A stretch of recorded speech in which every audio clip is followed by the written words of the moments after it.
Hello everybody and welcome to another Genshin live stream. How everybody doing this wonderful Monday? I hope you're having a wonderful day. And will be coming better to watch my live stream. Okay, we got another day of Genshin. We will be doing weekly bosses, although I did forget to keep enough resin, but I can use the transient from this week's thingy.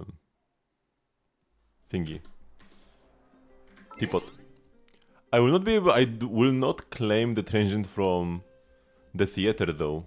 If we even do the theater today. But yeah, we can do the theater, but just not claim the rewards, because we do not want to claim the transient resin, because we want to use that during the Stygian Onslaught period. Daily check-in, sure. But yeah, I have 137. Yeah, I didn't need to condense the last one. Could have just had 4 condensed. But it is fine. I have used the previous one. Oh, expired. Paimon's camera's gone. Oh, this is ready. They forget about it for like the entire week. Probably. I will do this together with Escoffier cooking. But let's first do these. Let's first do dailies. Then we will go cook.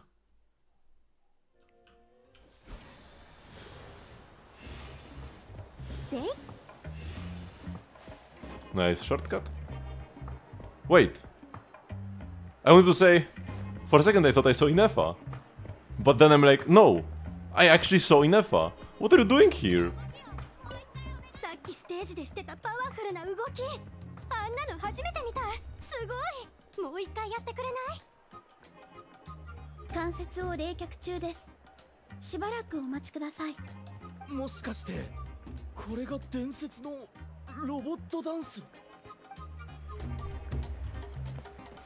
I did not know you can see her in another place. I thought she's just in one place.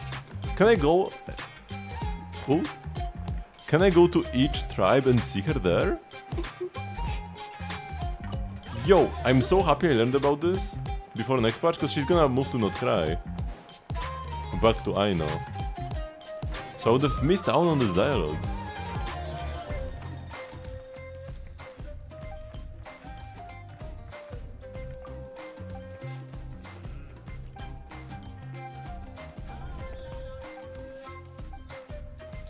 This quest makes me wish that there was a skip function at least for daily quests we have already done before.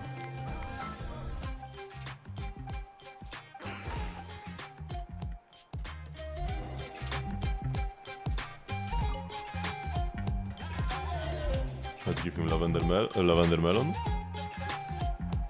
I don't think Genshin needs a skip for actually like the story quests and Archon quests. And it's not as, because a lot of people say, oh, it's just as simple as slapping a skip button and letting us skip it. Hello, Maria Forlong. But it's not as simple as just giving us a skip button. Because if they want to give us a skip button, they need to also give us a good way to re-experience the story.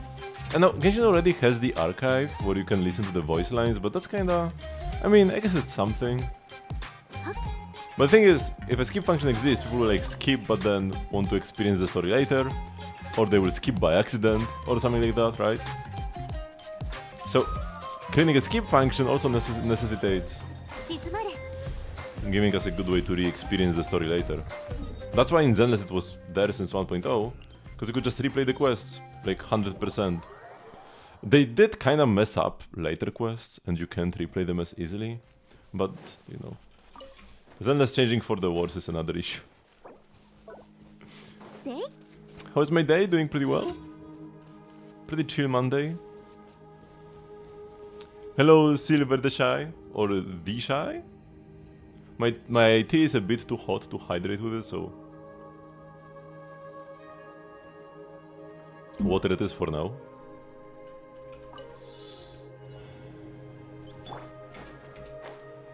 Wait, am I? Oh yeah, Am I gonna actually not make it into the wind tunnels? But the updraft saved me.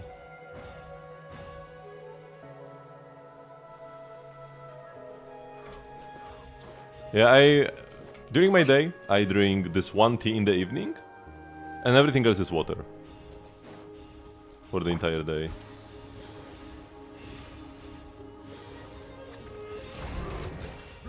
Whoops. I guess I make this guy pretty angy. Okay.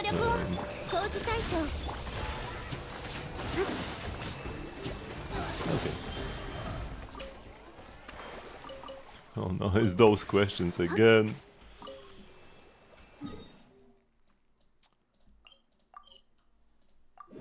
Why would you even ask such a question to a streamer?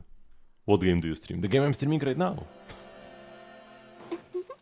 But I don't need any artists. I'm fine actually. Because this is where this is heading. I said about new theater. Yeah, theater is pretty cool. I'm excited for the new theater mode next patch. I've always been a fan of theater. I mean, I am the person who the theater is designed for, because I've always preferred horizontal investment. Now, Stygian Onslaught is making me reconsider a bit, but I do have a lot of characters. But I just like how different it is. I like how it rewards creative team building, more so than just the mastery of a specific team like other modes. So them adding harder modes for the theater is great for me. Hate execution. What do you hate about it? Specifically, a lot of people will say that the fact that you can only use a character twice, but I mean that's the point, right? You are supposed to rotate through the characters. You don't have the theater if you don't have limited usage of characters. I do hate Abyss Mages in the theater, but usually they are easy enough to avoid. Oh, this is just veggies. Okay, daily commission rewards.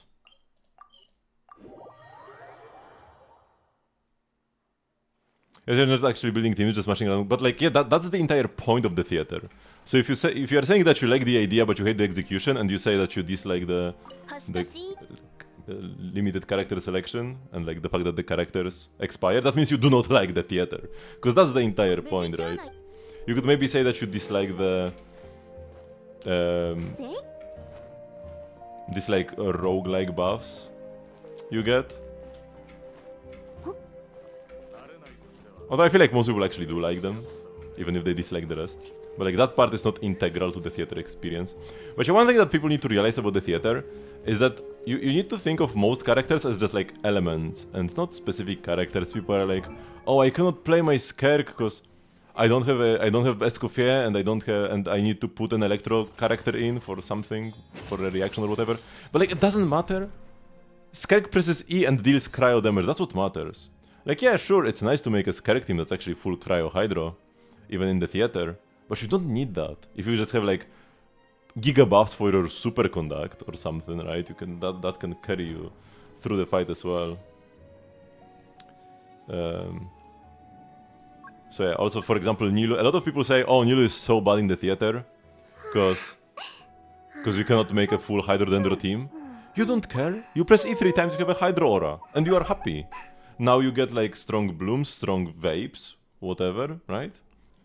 You don't need the enhanced Nilu blooms to make her good, she just applies Hydro from off field. The entire point of the theater is horizontal investment and rotating elemental reactions, except you don't get to use most characters in a good way. And you can build into the elements reactions. You definitely can build into the reactions. You must build into reactions. Otherwise you just are not gonna clear any content in the theater. And, cause like, what would be the alternative then? Just creating like 10 teams from the get, I mean not like 10, just like 5 teams from the get-go and using that? I do like the randomized nature. It also helps with the game sometimes feeling too stale. Now this is like an issue that people cause upon themselves, but a lot of people, me included, will just tend to use pretty similar teams over and over again. Like 2 years of just playing Nuvilet Furina. And I mean, we just play what works even if it's not the most exciting. But then in the theater, you're not gonna play Nuvilet Furina. I mean, you might for max 2 fights, but then you have to play other stuff. And that can be fun. I mean, it's fair to dislike the theater, right? I'm not saying everybody should like it. But I do feel like it's good at doing its job. And I do enjoy this. I'm also somebody who actually cares about the game, like cares about the characters and knows a lot about them. I have a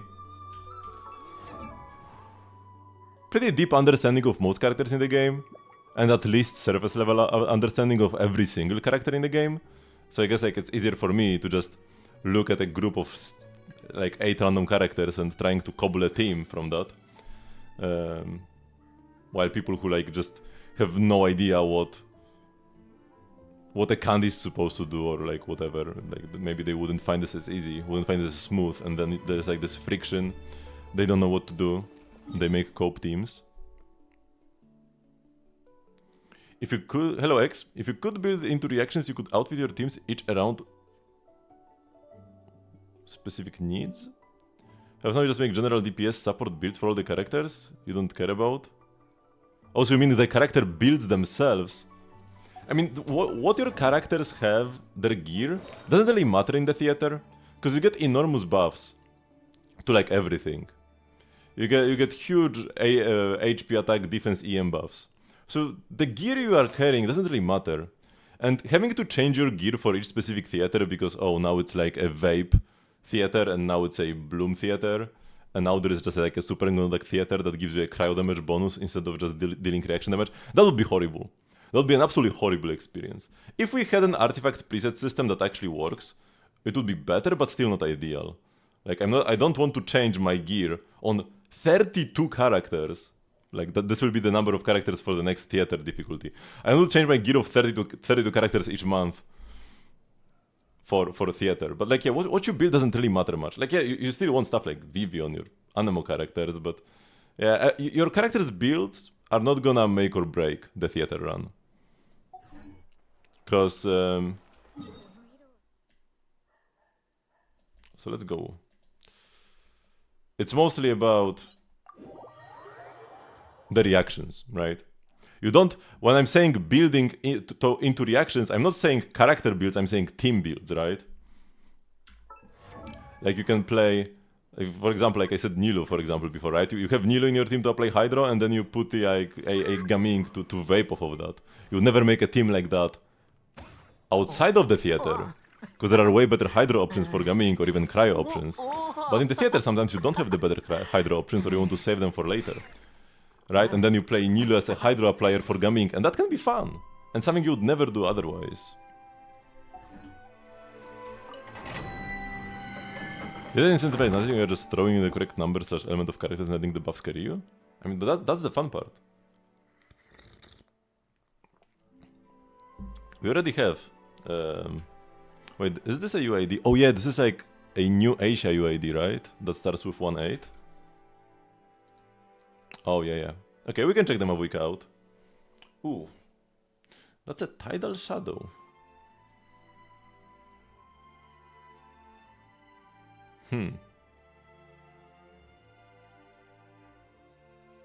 I guess it's a weapon that exists. But you've got level 19 Mavuika. Crown on the burst, 8 on the skill. Nice, you can level up the skill to 9 as well. Tidal Shadow. I guess if you don't own any 5-star weapons, and if you are not a BP buyer, this can be fine. I'm gonna see like what they say about Mavuika free-to-play weapon options here.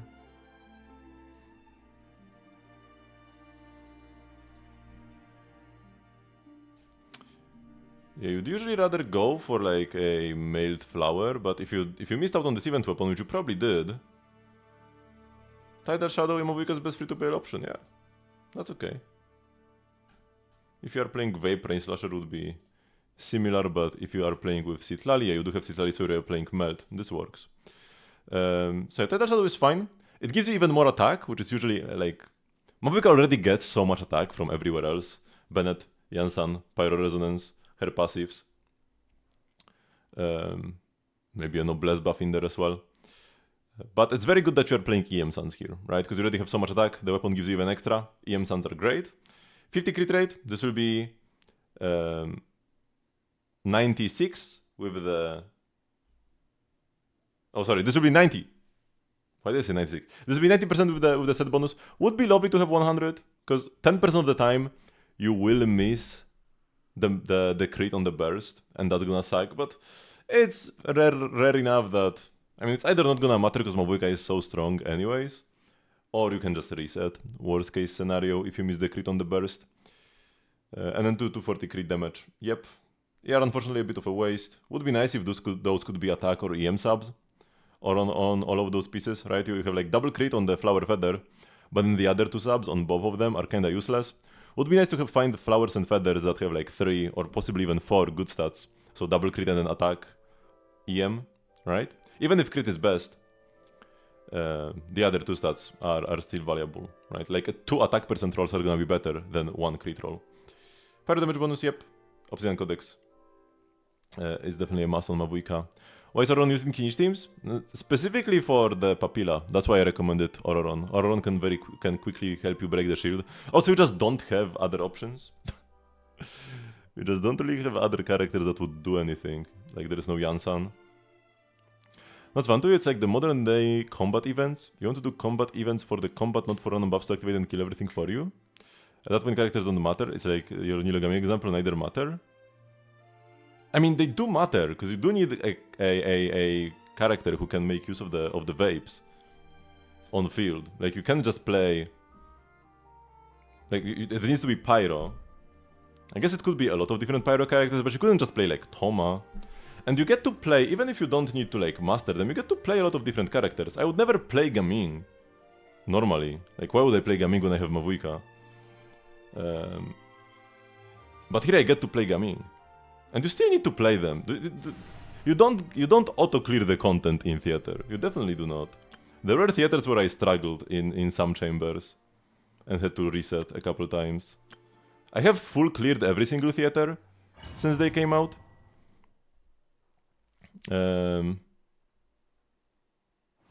But there were ones where I struggled.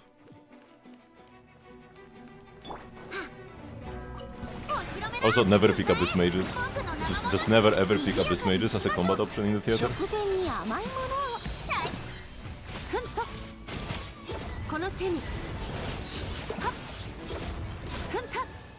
Hello, Sandra. A bit curious what to do because I recommended team options for the Leyland game. You don't know what to make for Abyss clears. I mean, if your teams are good, if you are doing fine in Siege and Onslaught, you're also gonna be fine in Abyss with similar teams. Now, some of the suggestions I made were specifically to work around the enemies in Siege and Onslaught we have right now. Like, for example, the Auroron in a Kinich team, usually that's gonna be pretty bad, but it's decent for Papilla. Although, like I said, it's not like you have many better options, or any better options. So what was I saying? But the thing with Abyss is that the DPS requirements are just not as high. So even if your team is not perfect for the specific Abyss chamber you are clearing, you are still gonna be fine. If your team is not perfect for the Siege and Onslaught, you're gonna struggle. But if you... Back to like the theater, if you just want game modes that reward character mastery and like great builds and specific combos, that's like all other endgame. Then like Stygian Onslaught is perfect for you. Hardest endgame we've ever had. And you still... Stygian Onslaught still rewards horizontal investment a bit more, although it's like... I mean, you need both horizontal and vertical investment for high difficulty theater, but for lower difficulty theater, it can reward either. Because either you have the right character that's being shielded, or you have high investment in the non-shield characters and then you can just brute force. And then for Dire, you need high investment on shield characters. They're supposed to get people to play characters they usually don't, but it doesn't. I mean, you do play them. Like, you are not gonna suddenly become a Gaming main because you're using Gaming in like two chambers in the theater, but you do play him. And it's not about having to master every character. This can be good if I roll crit rate on it. Next patch I will be able to see if it's good or not right now.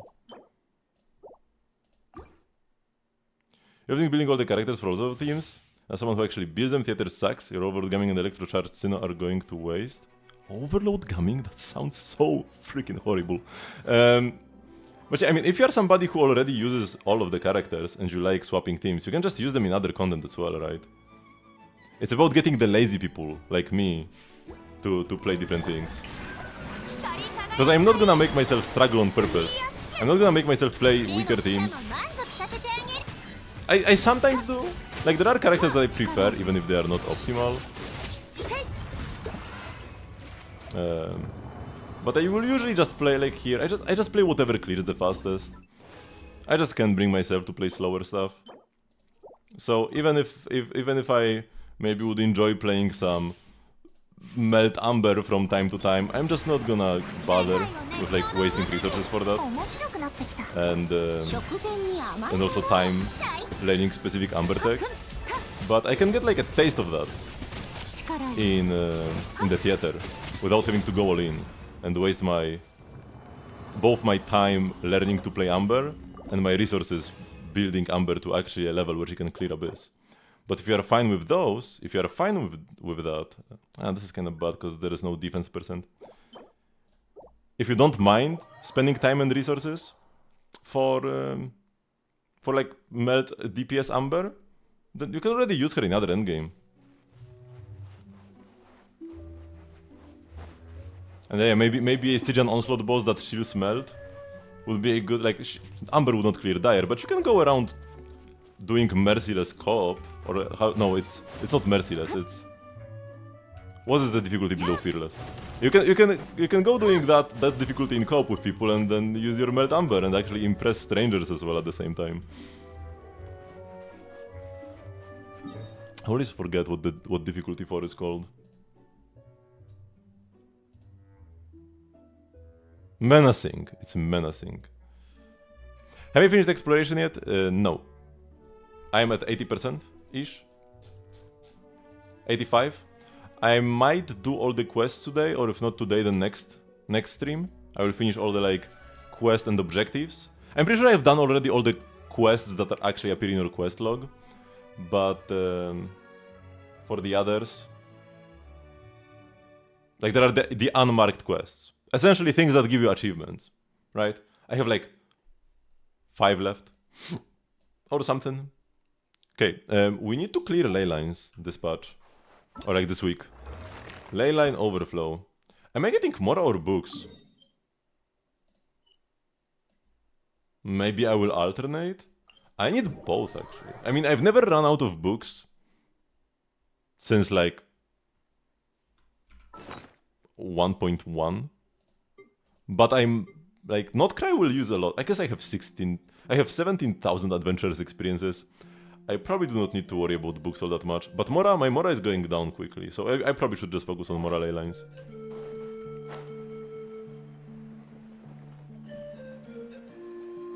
Time to not consume 120 resin? What do you mean by this? Why 120 and why not consume? It's 60 resin per day. And by not consume, do you mean not condense?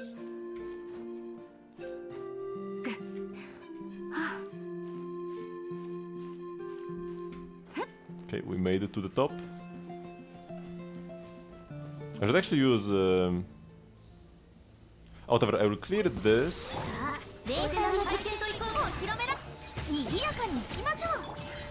More hydrate. Okay, give me a sec.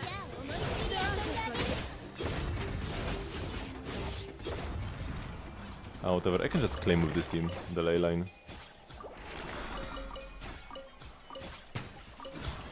I don't get friendship on Inefa, but she's gonna hit friendship 10 pretty quickly. So, what I will do, I will actually go back. I will go to an Electro Crystal. I will go to an Electro Crystal. Cook with Escoffier. Use my Transmuter. And then I will go back and actually clear them with an Inefa team. Oh yeah, I was supposed to hydrate more.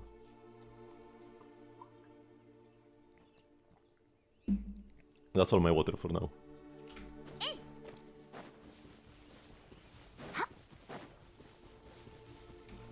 Yeah, I drink water all the time.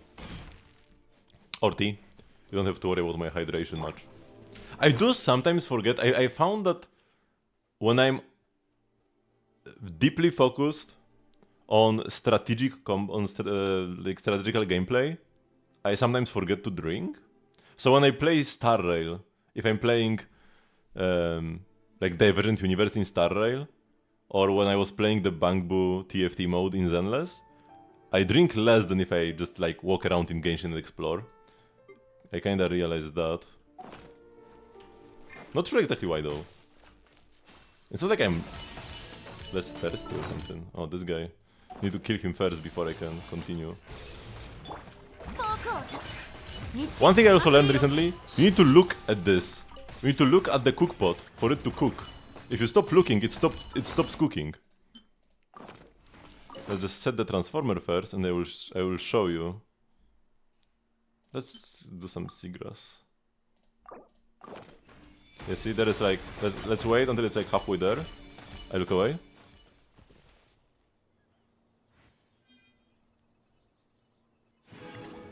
This actually went. So this progressed.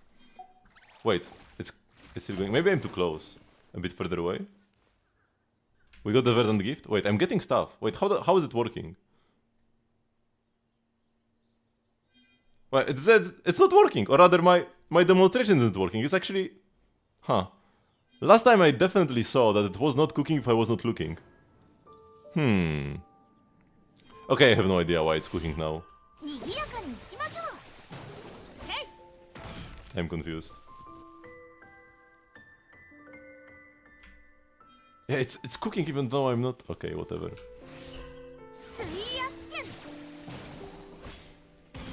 Could use Nilo as well. Yeah, that's true.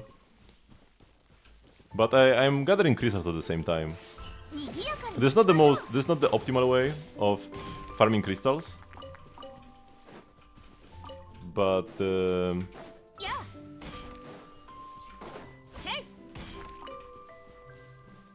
it works. So I guess we are done. So yeah, let's go back, or actually, let me go to my pot first. Because we need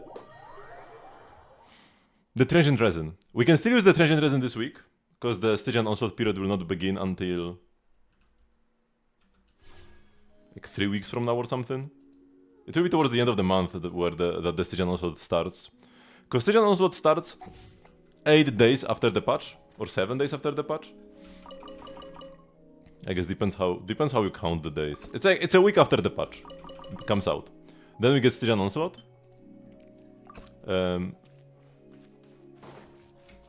And what? That you want to save up your transient resins. You want to save those transient resins who will survive until then. The transient resin from this week, from the teapot, will not survive until then, so you can just use it now.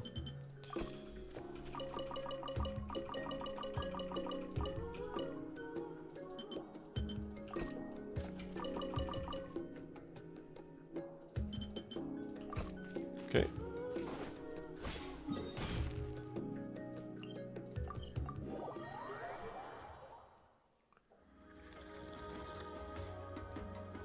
Hey, to hyper invest into your Nilo for the next week? Why for the next week?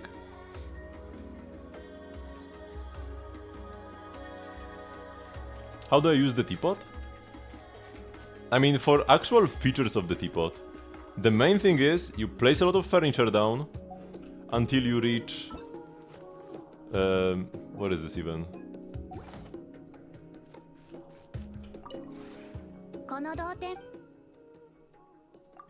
You place a lot of furniture until you reach this, Adeptal Energy Fit for a King. You just get this by placing furniture down, right? Every furniture item you place has some Adeptal Energy rating. You place down enough of them, you reach 20k, and then you have the max rating, right? And when you have this max rating, you passively generate coins and friendship for the characters that are actually placed in the teapot. And then you can spend the coins, actually this is furniture crafting, you can spend the coins in the shop to buy resin each week. You definitely need Like, you definitely should look up some like teapot speedrun guides. If you are not interested in like actually using teapot as a home base, at least you should look up some teapot speedrun guides. Because there are specific furniture items that are cheaper to craft and give you more adeptal energy. You can use those and just place them all on one island and be done with it. Because you are missing missing out on 60 resin per week. And then also you can't buy everything in the shop, but you can buy some of it every week, right? So like I buy the Mora, and I have a lot of coins saved up, so I can buy the books as well. I do still have coins left, but I want to save them to also buy new furniture recipes. Because every now and then, yeah, we get new recipes for furniture. I am a teapot furniture collector, so I want them all. You don't need them all though. You only need like one piece of furniture really. Or actually, there might be some rewards for unlocking different furniture. You wouldn't need much though. Because all the rewards were set in stone in 2.1. And back then we had like 1/20th of the furnishings we do now. But yeah, the teapot furnishing gameplay loop is you unlock recipes, you either buy them from Tabby or find them in chests in the overworld. You probably have a bunch in your inventory, sitting there. Then you craft them. And then the furnitures, they are ready after like between 12 and 16 hours later. Your furniture is ready and you can place it down in the teapot. And when you place them down, they give you adeptal energy. Also, yeah, crafting new furniture also gives you this teapot EXP. Whenever you craft a new item, you get teapot EXP, and that also gives you extra levels that you need. So you do need to craft different types, but it should be trivial nowadays. From all the chests, you really don't need to worry much about trying to find different furnishing types. So why did you say that you need to hyper-invest into your Nilo for the next week? I guess so you want to have your Nilo ready for Lauma. But is your Nilo not already hyper-invested into? Weren't you supposed to be like a Nilo main at some point?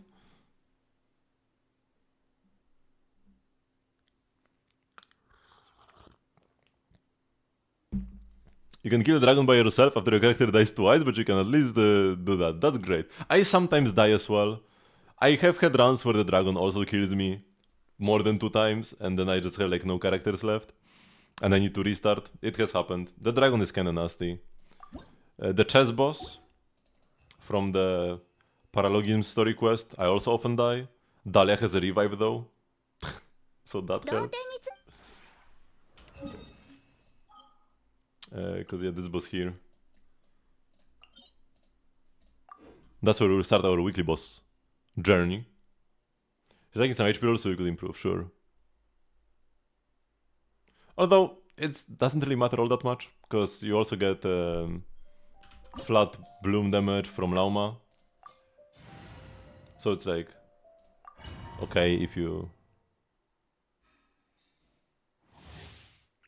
it's okay if you don't have a maxed out Nilo. Yeah, new team still no success. You need to learn what the bosses do and what your teams are supposed to do as well. It's not that simple. But like I said, if you actually want to get Primo Gems from Stygian Onslaught, just try to match with somebody. I could even help you for... what was the difficulty name? Why do I always forget the word? Menacing. I could just help you with Menacing difficulty, you get all the Primo Gems. And like you can continue trying to clear them on your own.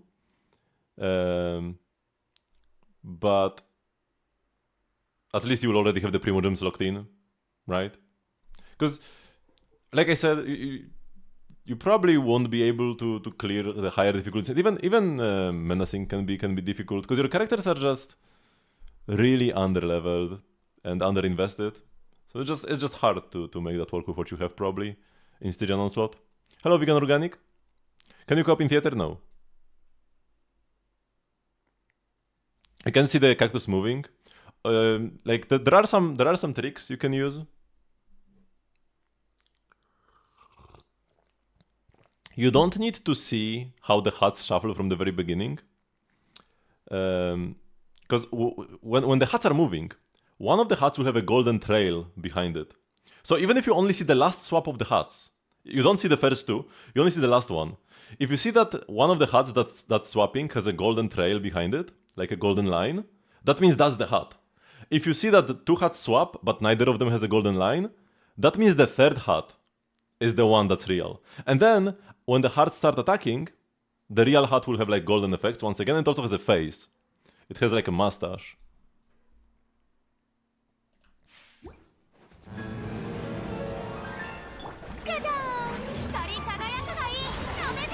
Oh!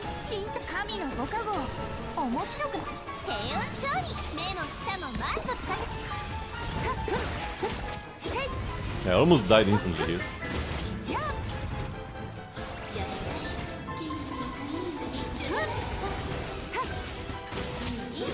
Nice. One rotation clear.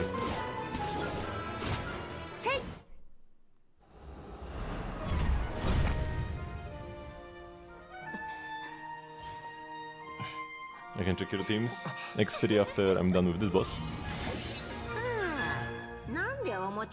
Did you know your teams are kinda minimaxed? I'm pretty sure most of your characters weren't like level 90 though. Like your Furina is level 80. For example.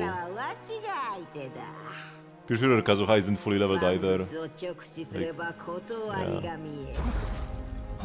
yeah. You can do menacing in co-op? You definitely can.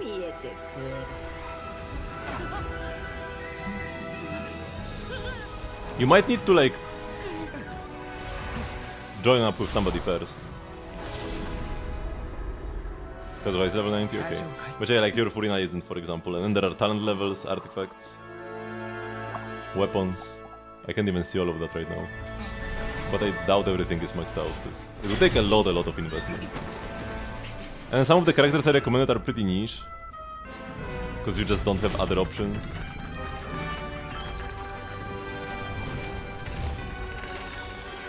Those might be like level 40 or lower.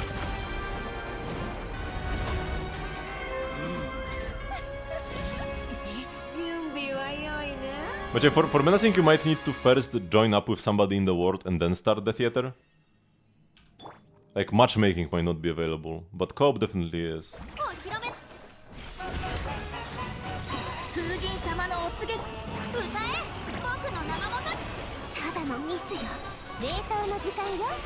Once again I almost died.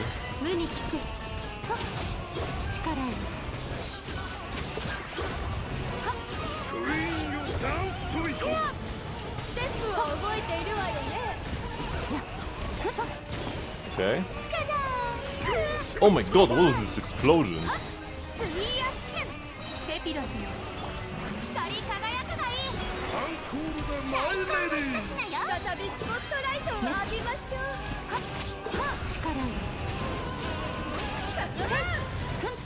Stop being so tanky, bro. Okay, here we go. But yeah, for menacing you need to get into the world with somebody and then play. Because they figured that if you just let random people... Man, we got 2 queens again. I've got 19 queens, 0 knights right now. If you let random people match up, they probably... The average duo of players could not clear menacing. Because with menacing, you need at least one person who knows what they are doing. For hard, you don't need people who know what they are doing. Okay, so first let's check the Skirk.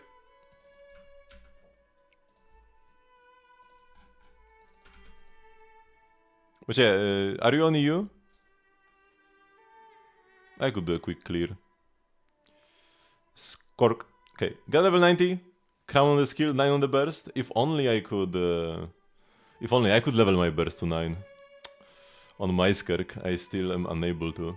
Arrowlight, Sig, best weapon. Unfortunately, it kinda forces you to play finale of the deep galleries, but it's still a fine set. It just feels so bad to farm a set that's only for one character, and even then it's kinda scuffed. But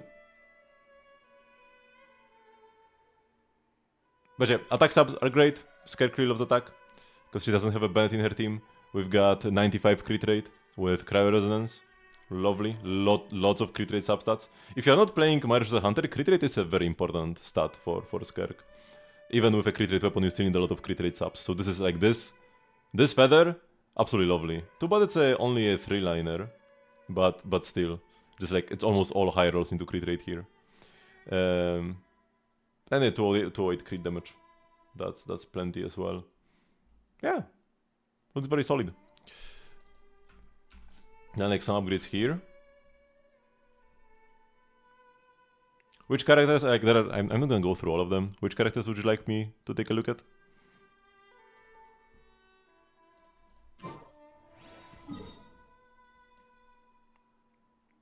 Let's for now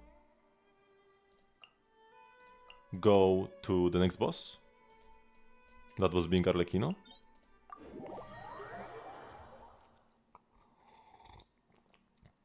Everybody there?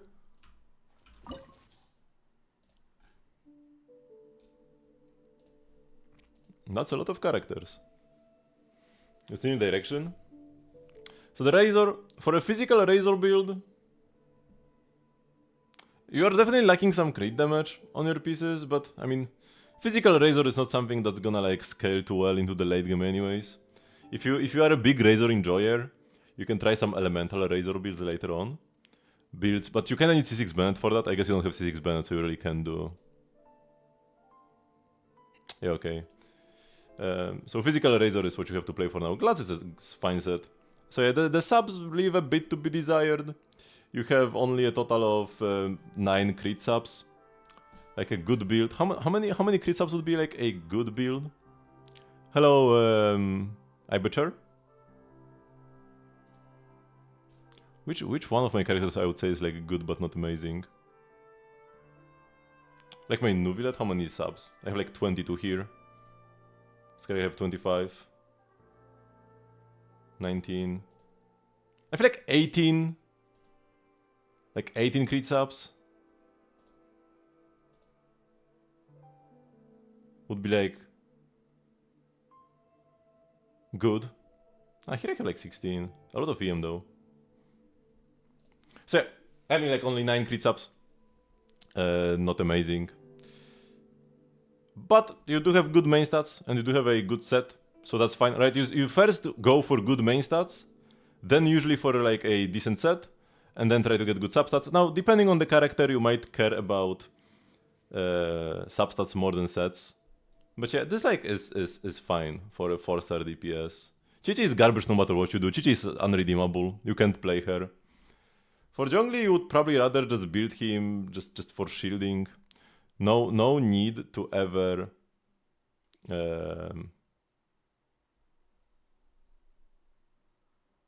like Zhongli DPS will also not be a great in current year. Back in 1.1, Zhongli DPS was usable, not 5 years later. So just slap some supportive like Favonius weapon ideally on him if you don't have Favonius. If you don't have Favonius Lance ready. Like if you don't have a spare Favonius Lance for your Zhongli, you can just slap a Black Tassel on him for an HP substat. Right, and then you can just slap some HP artifacts on him for bigger shields. And it will help you with some more casual content where you don't need to like worry about the timer so much. Am I losing an account right now? Just trying to help out with some rough direction. I can do more in-depth reviews for specific characters, but if I am to go through 12 characters, I'm gonna just quickly go through each one of them. For Venti, 4-piece VV, that's good.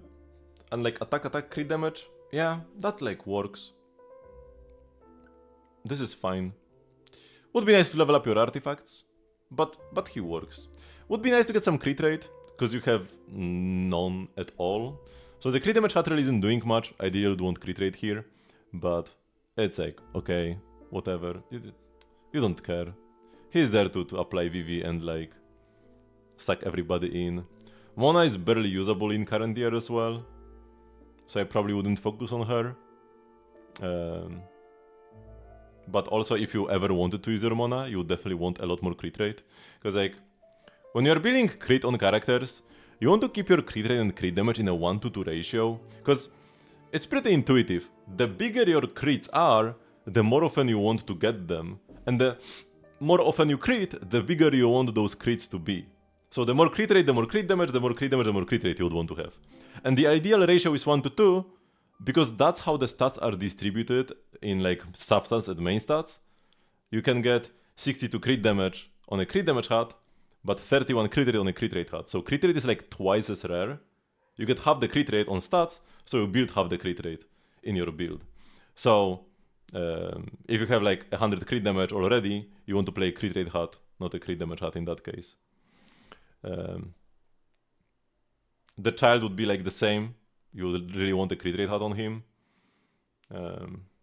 Now as for using child, he can work as a DPS. You can use him with Xiangling. Like a pretty classic team that was maybe even the best team in the game back in like 1.6 or even back in like 1.2, 1.1. Child Bennett Xiangling Sucrose is an absolute classic. It's not as good as it used to be because, you know, it's been 5 years since 1.1, but it's a team that works if you enjoy playing Child. You never saw a physical Razor? Back in 1.0, Razor was like a top 10 DPS because we probably only had like 10 DPSs in total. I used to play physical Razor back in my day, but it's not something you want to focus on currently. Like when it actually comes to characters who you could use in endgame right now, like Zhongli for the shield, right? Just build some HP on him, have a strong shield. Venti for a VV character who can also group, sure, especially for like lower abyss floors. Grouping is great. Bennett is the gold buffer still, right? Your Aquila Favonia is on a higher level right now, so that's great. You'll want to level 90 it eventually. And we do have a Noblesse 4-piece set. Yeah, the Goblet is a 4-star artifact, but honestly, nobody cares about that. This looks pretty good for a build. You have the ER Suns. Would be nice to have some more ER substats, but yeah, that's like you will work on it eventually. 200 ER is not terrible, and yeah, Aquila Favonia, good base attack, level 90. You probably shouldn't have leveled him to 90. Like Bennett staying on 80 would be perfectly fine. But I think you had him on 90 even beforehand, right? So like that's fine. Jhin can be a decent VV applier, so as long as you slap 4-piece VV on your Jhin, she works. You don't really need any other stats.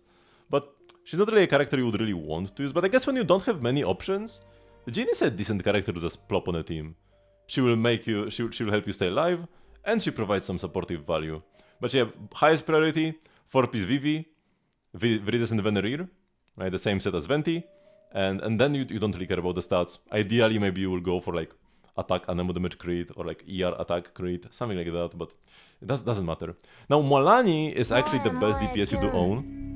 Thank you very much, Ibecher, for the follow. Mualani is an actually good DPS in 2025. She would be the hardest to play out of all the characters you own, but hey, at least mastering Mualani would be a fun thing you could do. If you don't mind the like learning curve that's a bit steeper and some of the clunkiness that Mualani has, she's gonna be very fun. And she's definitely amazingly strong. She's like a top 5, arguably a top 5 DPS right now. You'll definitely want to get her to level 90. As an HP scaler, she likes levels more than your average character. Level up her skill first, then the burst. Normal attacks can stay on 1, they don't matter. Rings of Yaxie, that's her best free-to-play option. You'll eventually want to craft more of them, because it's a craftable weapon, right? You'll want to craft for more for R5, but that's okay right now. Triple HP main stats are actually not terrible on Mualani. Now, you definitely want more crit, because you have like 71 crit rate, but only 97 crit damage, 71 after the set bonus. That gives you 40 crit rate gets applied, right? So having a crit damage hat here would be lovely, but triple HP main stats Mualani is definitely a thing. So her set isn't even that bad, as long as you level up the Goblet. As for the Mualani teams, now there aren't many characters who actually help buff Mualani, but what you definitely need is somebody to apply Pyro. Probably Pyro MC would be your best option, although you do need to finish or at least do most of the Natlan Archon quest in order to unlock Pyro MC. Because like Pyro MC or Dihya would be your best options. I guess you could pick Dihya from the standard selector next patch as well. So either that or that. But Pyro MC is probably better anyways. And Pyro MC is free as long as you play enough of the story. Because the way Mualani works is she has infrequent attacks, but they are very strong Hydro hits. So you want to apply Pyro in between them to get big vaporizes. So you need a consistent source of off-field pyro application. Oh, Xiangling also works.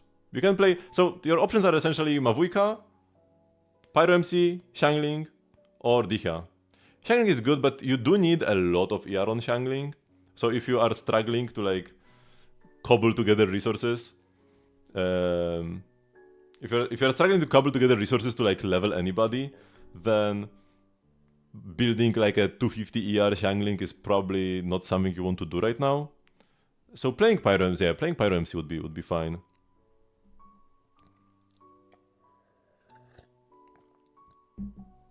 Kish can be a pain sometimes, he definitely can be, but it's rewarding when you get it right. Xiao is also not terrible, but Xiao is not terrible thanks to the like buffers he got over the years. So you would really want characters like Furina and C6 Faruzan. If you are just playing a raw Xiao, you are not gonna have a good time. Oh, you do have a Dihya here actually, I didn't even see her. She can work as a Malani Pyro applier. Pyro MC is probably better. I guess she offers more defensive utility. And then you'll probably play like Jin. Kinda as like a Shironen stand-in. You lose 40% damage bonus, but oh well, you do get Shred still. So your Malani team would be like Pyro MC, or Dihya if you don't have Pyro MC yet. Jin. And then what? Maybe some Dendro? But do you even have any Dendro characters other than MC? I guess you have Kole. Would Kole even be helpful? Malania plays Hydro before Dihya plays Pyro, so not as good for her. It can work, I have played it before. But yeah, she can be annoying. Also her cooldown is a bit too long, so we need to play Sack. But I guess the same is true for MC, you need to play Sack on MC as well. Can I decorate your account as well? Yeah, ideally you should redeem the character review thingy. You do have the points because you already followed.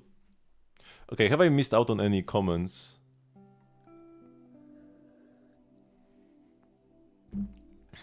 Maybe, possibly, I don't know. Okay, if I missed some comment you just put while I was doing the like review here, then just type it again, and I will read it again. Okay, I feel like your character. Yeah, I can already see your characters are doing pretty well. So I'm not gonna go through like every one of them. Is there a character or two that you would want me to take a look at in like specifically?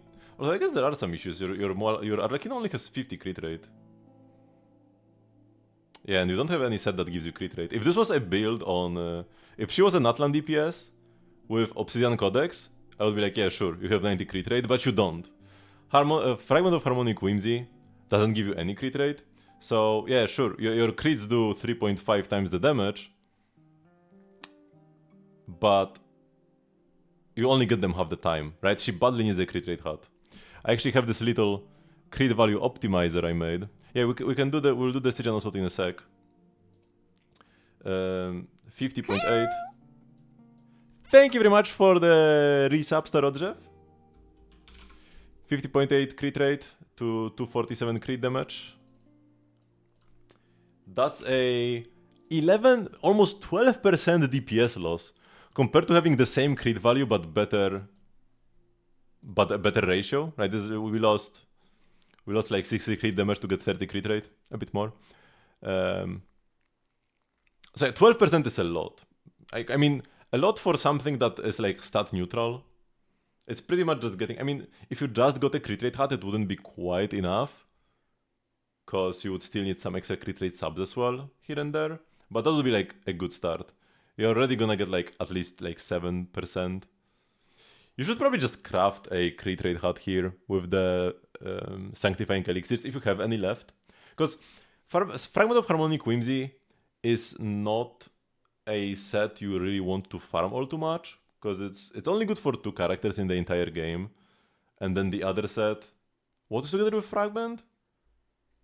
Is this the Burning... Is it the Burning set? So, it's just a bad domain, right? You do not want to be there. So, sets like those, Like, it's still the best in slot set for Arlecchino. It's not like it's a terrible set to farm and you are wasting your resin.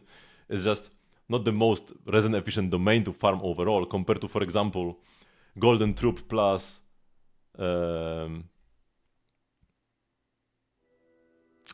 Mario vs. Hunter, right? Those are two top tier sets, and each of them is best in slot on like 5+ characters, right? This best in slot on 2 characters. So kinda iffy. So ideally, just wait until you get 2 more elixirs and craft a crit rate hat, and then like be done with this domain. These other pieces, they could use upgrades,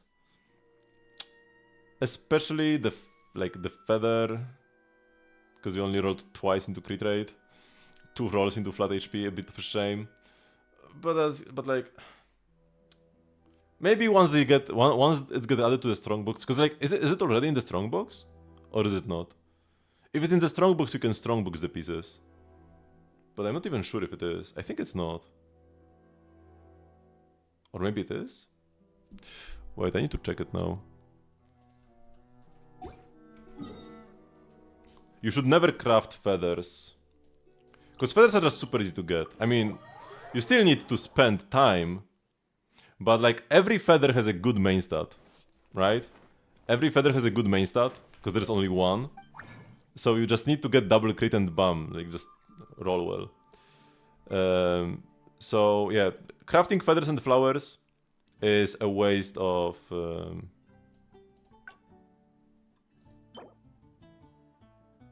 elixirs.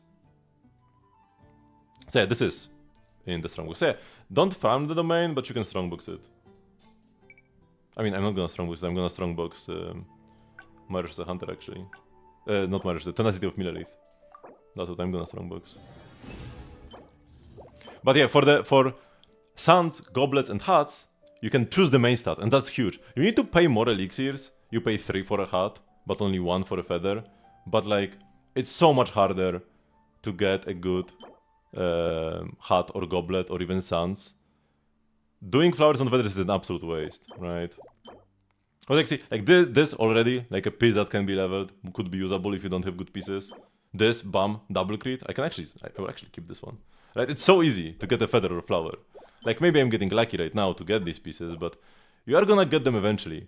But like a crit rate hat? Okay, I got one. But that's that's unlikely. Am I gonna save this one? It's got no crit damage or ER. I think I'm gonna skip out on this one actually. HP sounds on ER.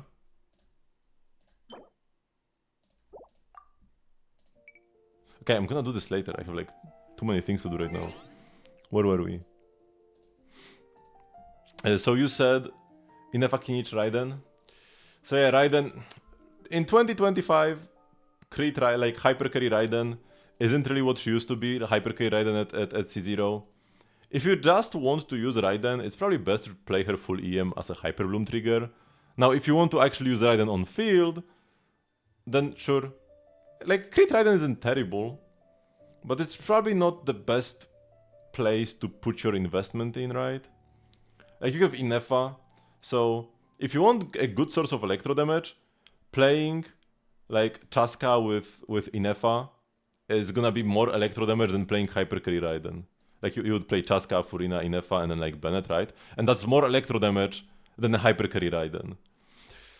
So yeah, if you are just trying to clear as much endgame as you can, probably investing into Raiden Shogun right now, not the best, unless you build her for full EM. You can give her like Dragon's Bane or any polearm with an EM substat, full EM main stats, and just play Hyper Bloom team. You would use a character to apply Hydro, a character to apply Dendro, and then Raiden to trigger the Hyper Bloom seeds. And bam, that's like a very strong team. That's pretty easy to build. You can play like... Ideally, you would want Nahida as the Dendro, or Lauma. That's next patch. Lauma is gonna be amazing. And for the Hydro, Furina is good. And then some healer in the final slot so you don't die. But even something like Dendro MC can work as a Dendro character. You would probably want 2 Dendro characters in that case. Like add a Yao Yao on top or something. The Raiden killed the Cactus on Menacing. That's nice, that's nice. with a level 8 burst as well. If you would want to keep playing crit Raiden, then leveling up her skill and burst would be beneficial, for sure. But like I said, probably not the greatest way to invest right now. Kinich, okay, he's Ascension 6, so that's good. You don't really need level 90 if you are tight on mats. Skill is the most important. Burst isn't bad as well. Normals are useless, so yeah, your skill being on 8, that's like good talent priority. Earthshaker is a solid free-to-play weapon if you don't have the BP or anything. And then we have Obsidian Codex. Now, you do get 40 crit rate from Codex, so this is 64 crit rate. But it's still pretty low. You would still really want some extra. Oh, also your weapon is level 80, you really want to level it to 90. Weapon levels are pretty important. There is a lot of base attack you are missing out on, right? And then ideally more crit rate subs, or even like a crit rate main stat could be a consideration. Because you want to be as close as possible to 60 crit rate here, right? Because 60 crit rate means 100 after the buff. But yeah, other than that, the main stats are good, the set is good. Like, except for the hat maybe. And then Inefa.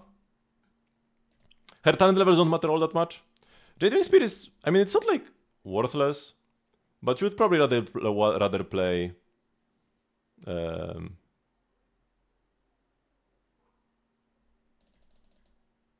what was the polearm again?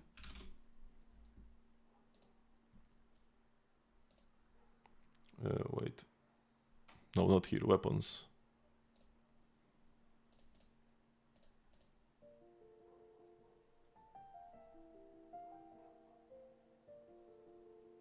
I guess it's like Favonius. And we are good to go. She has the wrong weapon. Yeah, but it's not even all that bad, right? Because it's got a crit rate substat and like high base attack. You're not really gonna get the passive ever, but like, it's a weapon. Could be worse. Hello, Sarfiri. Is C4 like good for Skirk? No. If you have, I mean, she's not terrible, but if you have Dahlia, and if you pull for Skirk, you probably do. Just play Dahlia as a shielder. He's just the best shield option for Skirk. Other shielders are pretty cope. With bad shields, bad buffs, bad uptime. Weak shields, bad uptime. Dahlia's shield is not like super powerful, but at least it has very good uptime. Because it regenerates after it gets broken. But yeah, even like a Fav polearm on Inefa would be fine. Or just anything that gives you attack or crit. Even a Kitane Cross Spear. Yeah, Kitane Cross Spear is actually a pretty good option for Inefa as well. If you need the energy. But like, it gives you EM, and then it gives you a bunch of energy so you can burst more often. Not terrible. Although you don't really care about energy all that much. I would just probably like slap a Fav on her. If you've got one. Go with artifacts too, because she has your Skirk artifacts, but she has the 50 on Skirk's banner, so Comic has them. Okay. If you have a lot of characters that could still use upgrades right now, you should really not focus too much on farming for characters you do not own. Because then stuff like this ends up happening. So yeah. Also, if you are not planning to pull for Skirk's signature... Wait, you have Jadeful Splendor, that's so sad.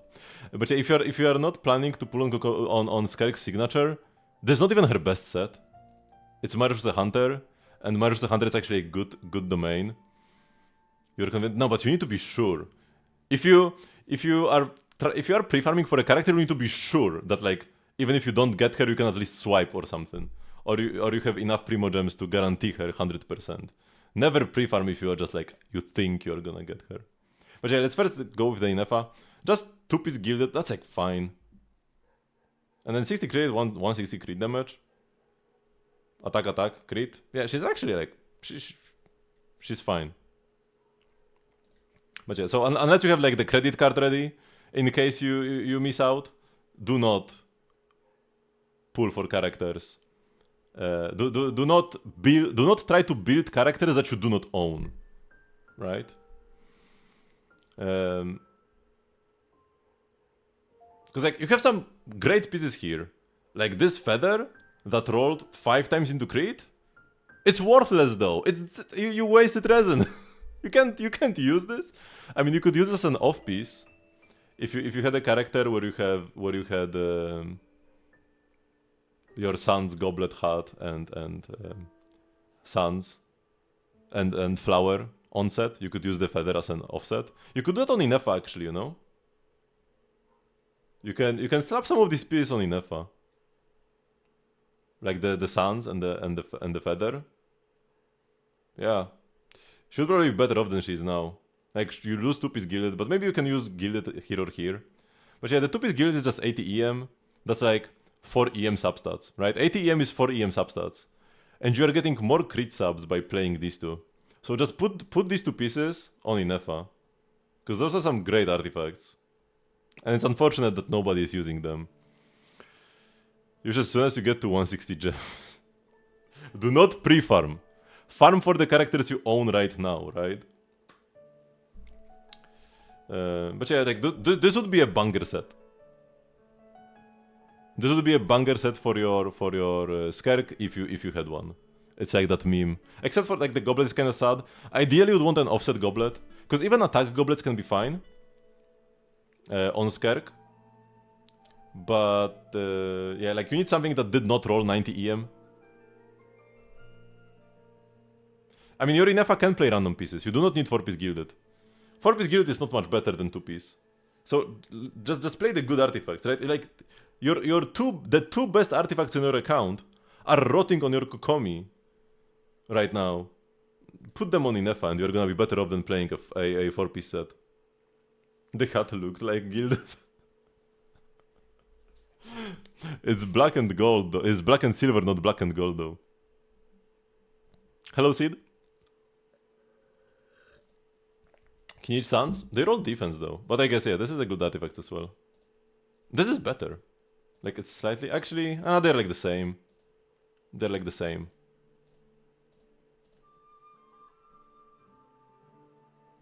Because, I mean, this has a bit more crit damage, but this has a bit more crit rate.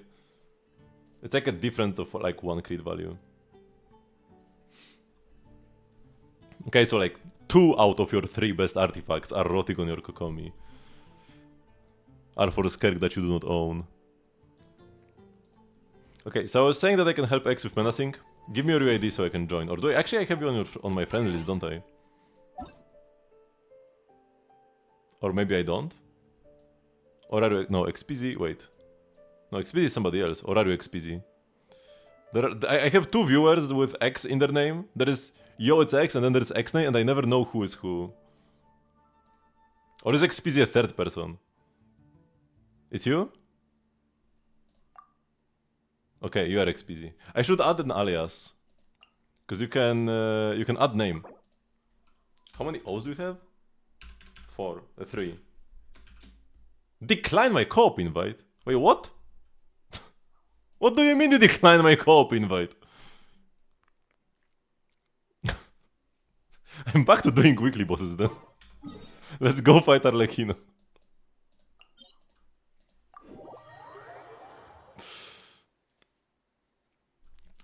You don't even know 90% of these characters. Yeah, it's gonna take some time to get up to speed.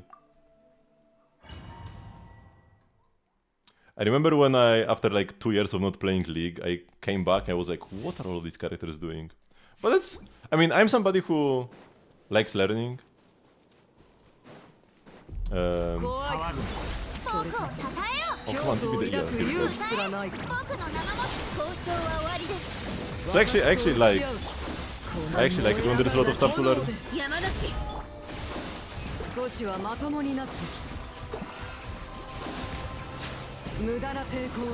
she was a bit too far away. I don't want to burst here. I didn't have to burst actually. I could have just waited. I already quit League. Oh, we're in theater, okay. So tell me when we are ready. I used to play League a bunch. I played from season 2 until like... maybe season 10? On and off?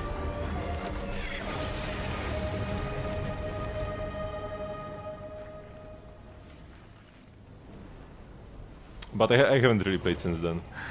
I enjoyed my time playing League, but I'm happy that I'm no longer playing it. I played a little bit of Dota as well. But I preferred League over Dota. Use burst to iframe this attack. I should have first healed with Nubilat. Well. Inefa's gonna finish her. Go Inefa, go! Yep. Like the final thingy was all Inefa damage.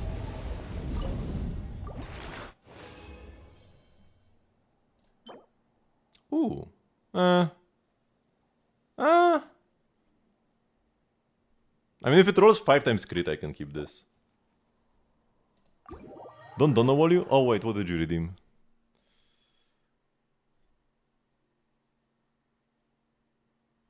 Oh no, the comments. Oh, sorry. Because your name is Pink, just like Ibeker's, so... Huge part in case you're confused. Does the year-round event mean like 1 constellation for a character per year? Or 4 constellations for 4 different characters in the duration of 1 year? It's 4 constellations for 4 different characters per year. It's, to be more specific, it's every 12 weeks, 1 constellation. So it's gonna be around 4 per year. But like every 12 weeks, if during 8 of those weeks, you will log in for at least 5 days in that week to do your dailies and spend resin. So if you play Genshin daily, essentially, you get the progress bar, you get 8 weeks of that, you get the constellation and some other items on the way. Like a lot of people are just talking about the constellations, but you also get the reroll feathers and dust of and the sanctifying elixirs. So the crafting and the reroll mats. So that's actually pretty big as well. I mean, it's like 1 of each every 3 months, but that's still pretty good. Better than not getting 1 of each every 3 months. And yeah, the important thing here is 4 different characters. You can never pick the same character twice. So yeah, go into XPZ. You can go into menacing difficulty and click co-op, and you should be able to invite me then.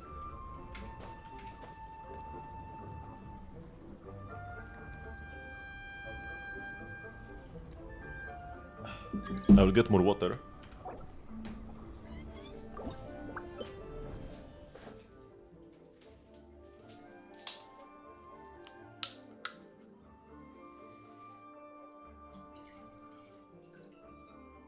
Now you can do co-op in Fearless, but you don't get rewards for co-op in Fearless. You only get rewards up until menacing in Fearless in Stage and Onslaught.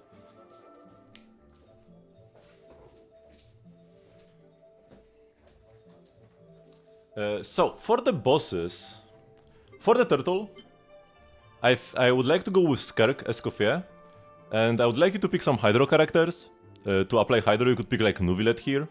And we're just gonna slam him with Hydro while I slam him with Cryo. Stop yapping. No, here for the turtle, right? So I think that's gonna be our strategy here. For... Why can't I... Okay, here...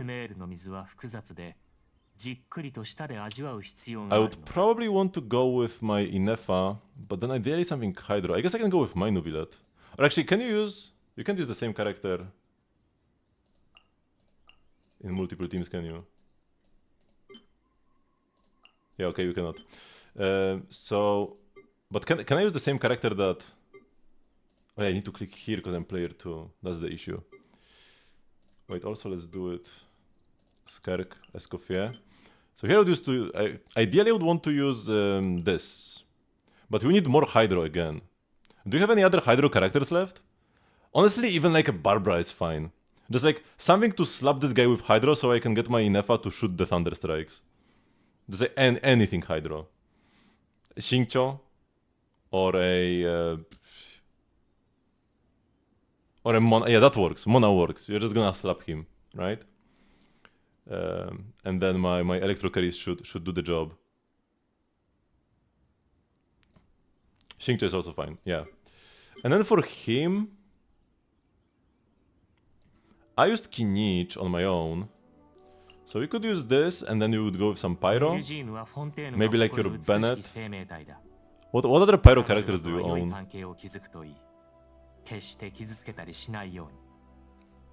I had the screens of your roster. I guess there isn't all that much. I could go with Chaska as well. This should work. Yeah, should be nice. No, we don't need her. It's fine. Maybe instead of Emilia, I should go Yan-san.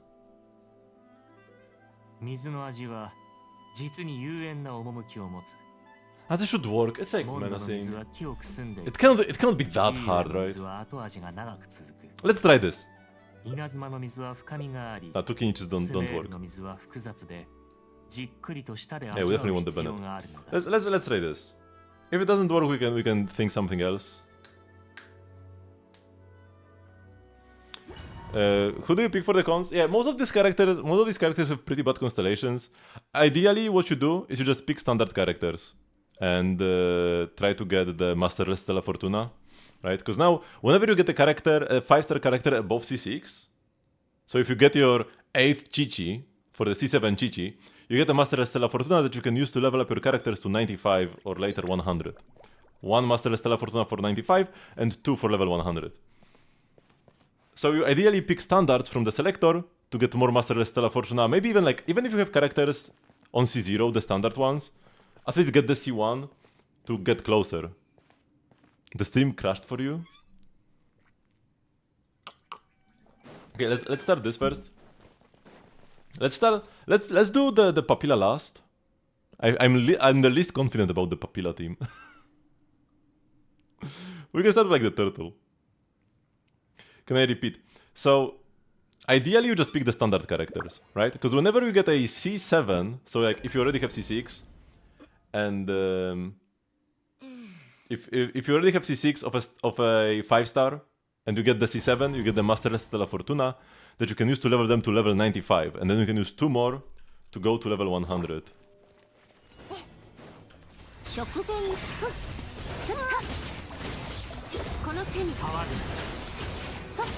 Okay, our damage here is good.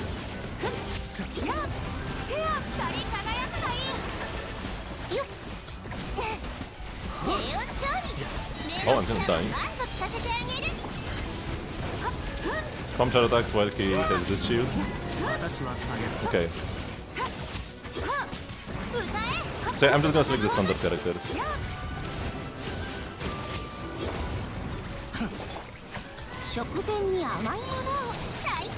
You should ideally pick the characters you have on the highest constellations first as well. Okay, third was easy. Yeah, we should be fine. But it's not really the best choice. A lot of the damage that you get from the levels is just from being on a higher level. Like if you're on a higher level, you deal more damage than if you're on a lower level. So if your Bennett is on level 100 but your Mavuika is on 90, you don't get that extra damage. And also, I mean, Bennett gives you...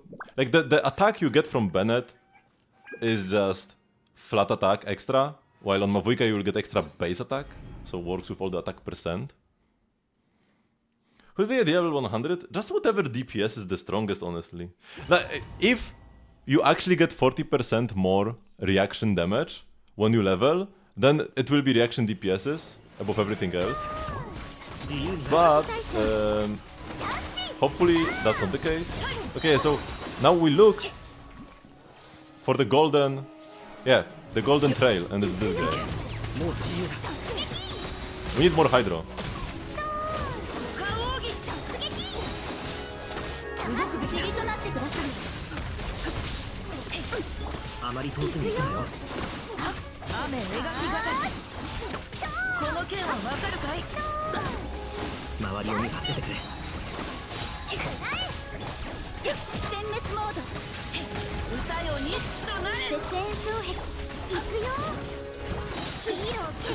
Okay, but yeah, we are on time here as well.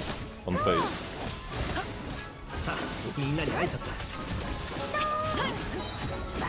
Whoops, I did not mean to use the big bell. That was bad.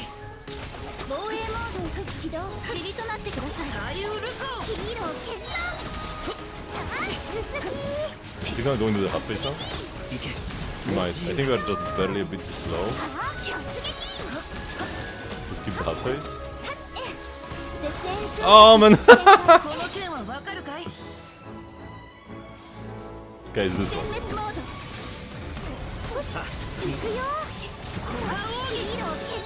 Okay, we got the Shincha Berzo, so we'll be fine.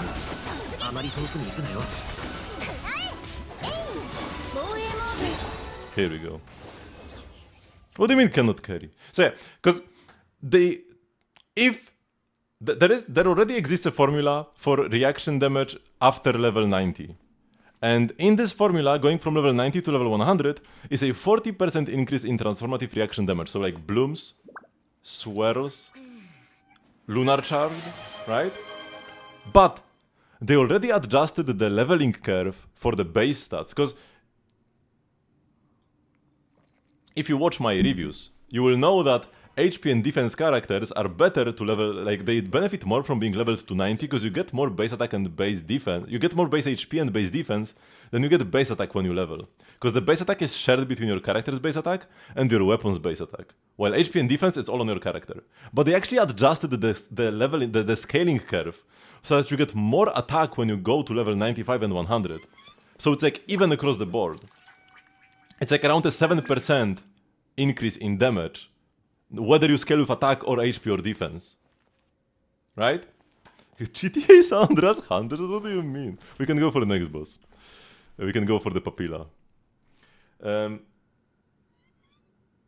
So, if they can change the leveling curve for the base stats from the predefined formula, they can also change the leveling curve for the reaction damage. And I think they will change it to also be like a 10-ish% DPS increase and not and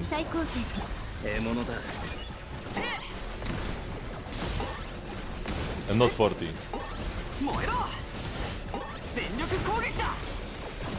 Ah, oh man, I missed that.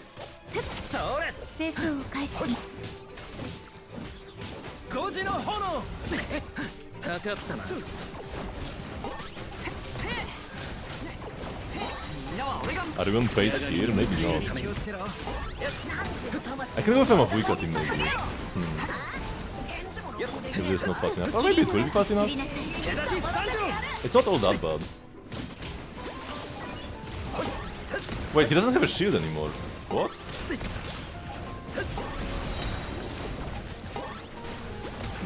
Those are some menacing mechanics. I did not know about.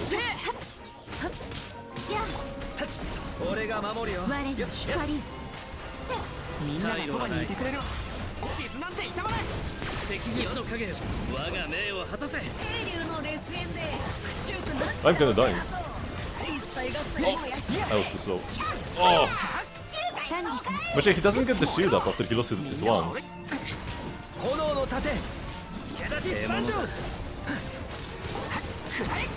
Alright, that was actually easier than the Papilla. Or the... not Papilla, this is the Papilla. Then the Pipil Pan. Yeah, okay, so we did it. Lovely.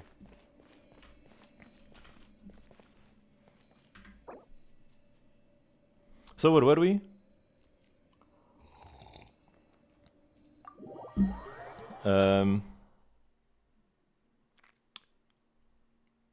Pipil Pan Papillan?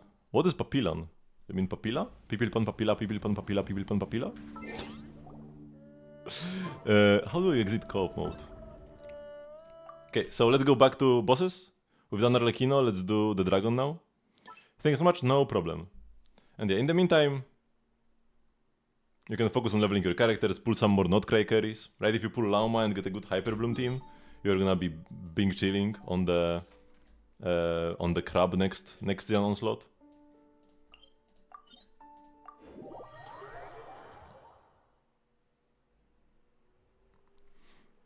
Let's do the squads as well.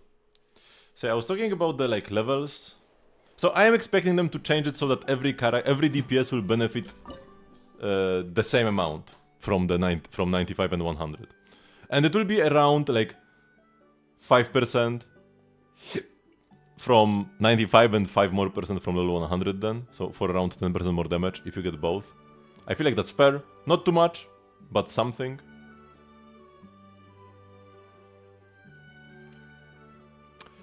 But yeah, if they keep the leveling curve for the reactions, because we haven't seen that in action yet, then you will like need to level up your Hyper Room trigger first, above everything else, be it like Shinobu or Inefa or Raiden. But I think they will change it. And then, who will be best? Just your favorites and also the most recent DPSs, but definitely DPSs. Do not level up your supports. No, like leveling up a Bennett, I mean, there are some upsides to leveling up a Bennett, because DPSs come and go, but Bennett is eternal, right? So like, it used to be that our best DPS was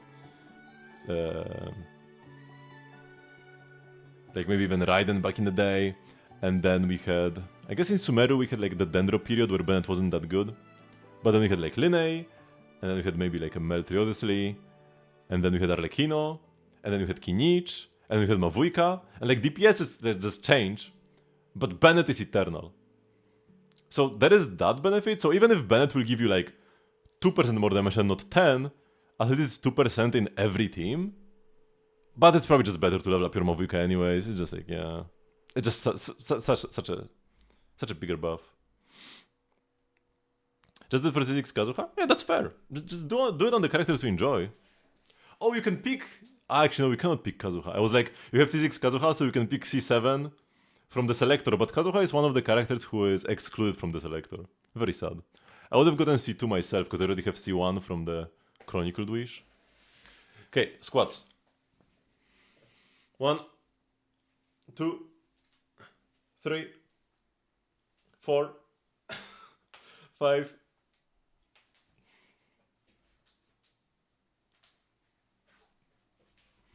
The only characters on the selector are characters from before Fontaine, and then excluding Archons, Kazuha, Yelan, and Alhaitham. Those 3 plus Archons are excluded. And everybody from Fontaine onwards, so from Linne onwards, is excluded as well.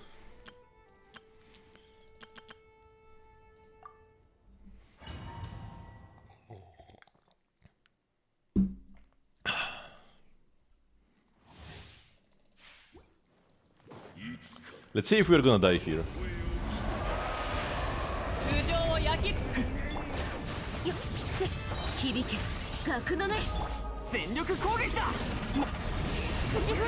Wait, I didn't use my E because I got staggered. I got staggered and couldn't use my E.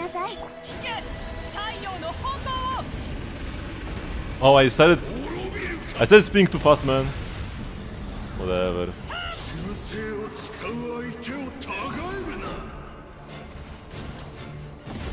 At least we got the easier phase here. Oh, I didn't actually trigger the pyro reaction. Whatever. I get the scroll proc from Siglali. Hey, we got there. Fontaine could be added in Dungeon After Not Cry, possibly. Although Fontaine characters actually have good constellations, or at least better than everybody before. You're probably gonna get Hutao, maybe Shinogami, and you don't know Ayaka or Yae. The issue with all of these is that most of these constellations are just terrible. Like, Sinnoh just gets attack speed. Hutao, like, if you don't have C1 yet, C1 can be useful for the dash cancels, but you mostly just play Plunge Hutao nowadays anyways. And then Ayaka C1 is worthless garbage. And the Yae C1 is good, but doesn't make Yae good. She's still pretty terrible. It's like, if you already play those characters, despite the fact that they are pretty bad, then getting a con for them is fine. But if you are thinking, oh, I'm gonna get a con on Yae so they can start using her, no. It's not enough of a buff. No, you are still gonna prefer using Fischl over her in every single team in the game. And then we also have like Inefa, who's also for like Electrocharge teams way better than Yae. Also the Gamba, we did not get any billets.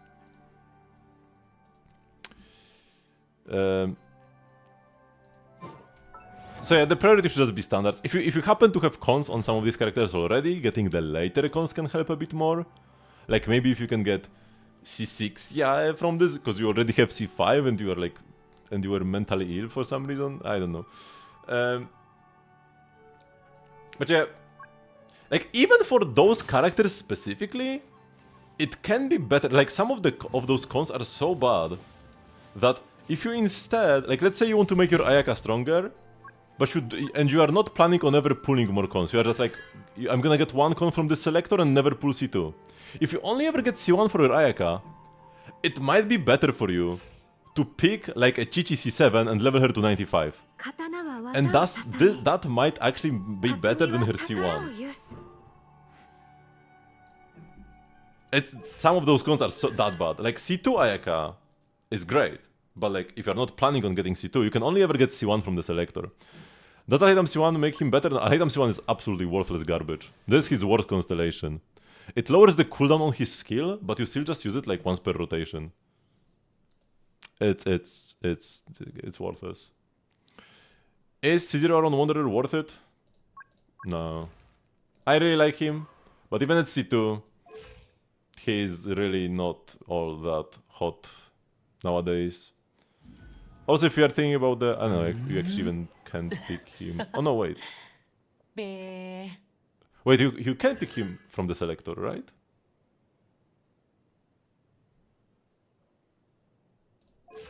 Yeah, you can. But you can't pick a character you do not own yet. Right? You can only get a constellation. You cannot get a C0 character. I could get C3, but like...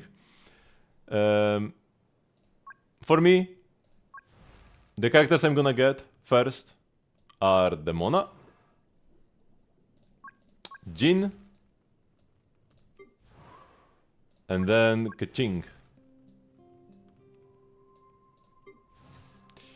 And after that is done, I'm gonna get Tinari, because he's already C5. And then like the other standards.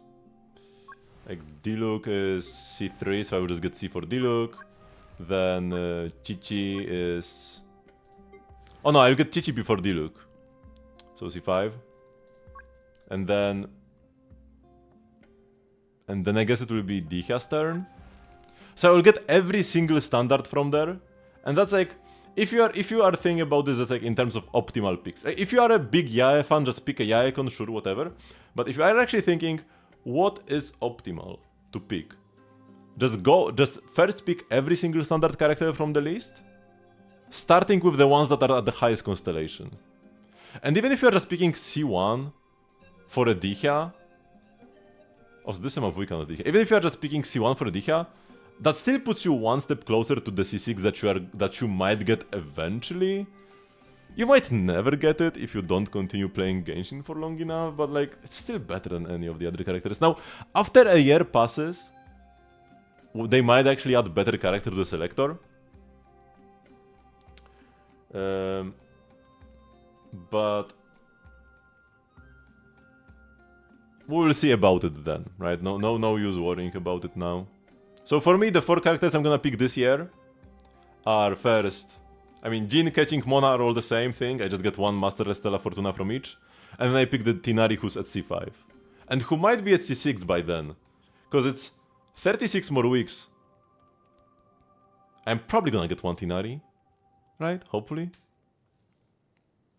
Tinari C3 or Diha C2? Tinari C3 because it's closer to C6. Now, I mean, it's only one con of difference. If you actually do use your Dihya, getting the longer duration of Fiery Sanctum can be helpful. Although it can also be hurtful in some teams, actually. In Moalani teams, you want your Pyro up to end so that you can swirl Hydro. So it can actually be bad in like a Moalani team, can't it? But if you're playing her in like Overload, then C2 for longer duration of the E would be nice. While Tinari C3, it's kind of like C6 or nothing when it comes to playing Tinari.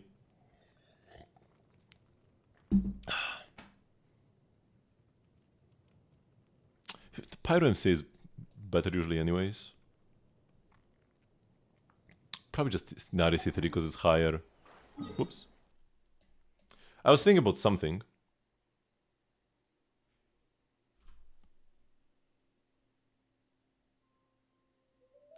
Should I C2 Ito? What even is his C2? Energy restoration? And cooldown reduction? Yeah, man, it just ain't gonna be it. Like, if you play him already all the time, and you just brute force through Conant with Ito, even if it's terrible. Even if you can't get all the stars in Abyss, you just play Ito. Sure, you can go for it. But if you are thinking I should pick C2 to refresh him, no, it's not gonna help him much.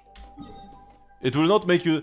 None of the constellations you can pick on the selector are gonna be like good enough to make it worthwhile to play a character that you haven't played beforehand. So just pick standards to get the cons. I guess we should do the theater. I was thinking about something else to do, and I forgot. Divendihia, not Divendihia. Her cons are good if you want to make her a DPS.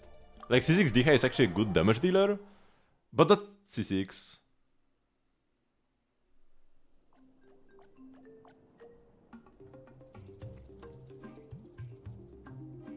You know who to pull? There's a new Hyper Bloom buffer.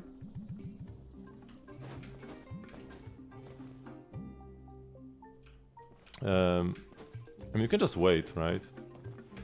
Now, Flames wouldn't be bad of a pull.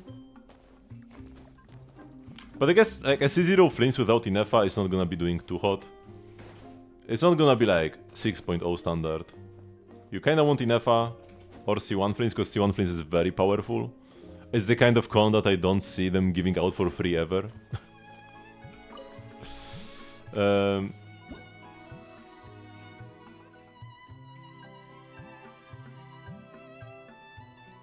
But you will probably just wait until later patches. Well, if you are gonna already own Lauma, you could pull Nefer, because Lauma Nefer is probably gonna be like a duo like Inefa Flames. You could wait until Columbina. She could be 6.2 or 6.3 maybe.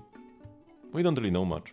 There's gonna be Durin as well. Durin the GOAT. The character I'm most excited for in all of Not Cry is Durin. Durin is...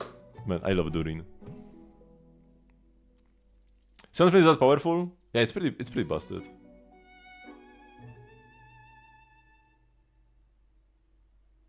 C1 is around the same level as like Inefa in your team. But Inefa replaces characters, because like you need to play 2 Electro characters in your Flames team. You need the Electro Resonance. So, like the replacements for Inefa are like Ororon or like Yansan. And those aren't great characters for Flames. So replacing a kinda useless character with his best in slot Inefa is around the same level as going to C1. So if you are somebody who wants Flames but you skipped Inefa, you can just pull 2 Flameses and have a team on a similar level.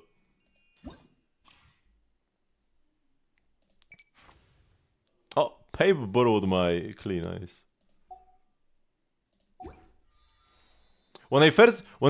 In the live stream, I think they first showcased the Constellation Selector. And I was like, oh, cool, I will be able to get like C3 Klee, C3 Wanderer. But then they showed that you get Master Stella Fortuna for going above C6, and it's like, oh, I will not get to pick anything fun. We're just gonna be picking standard characters. Unfortunate.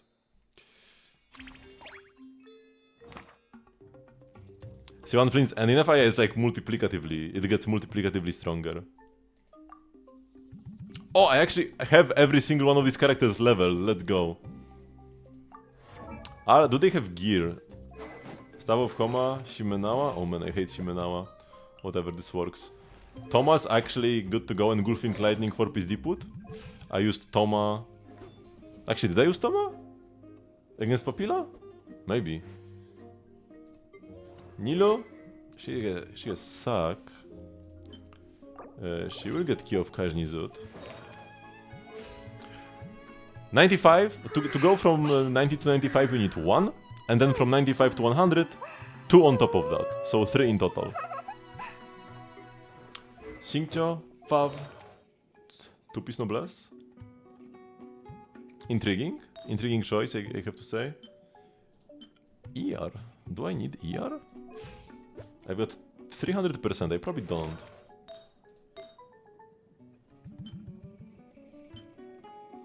Let's do like that. We have cons on Nilu? No. Nilu is actually one of the characters where... I mean, her C1 is pretty bad. It's just more duration on the ring, but it can already be like perma uptime. C2 is great though. And also Nilu is not a garbage character unlike most of the characters from the selectors. So... like, one thing you could do is pick one Nilu constellation from the selector, pull one Nilu from the Chronicled Wish that we are gonna get, and have like a C2 Nilu for your Lauma team. But it's probably, at that point, it's probably just better to invest more into Lauma or save pools for Nefer. Yeah, even then. Also just level 100 your characters before that. Get more base HP on Nilu or something. Okay, Xingqiu we already checked. Baiju has no artifacts.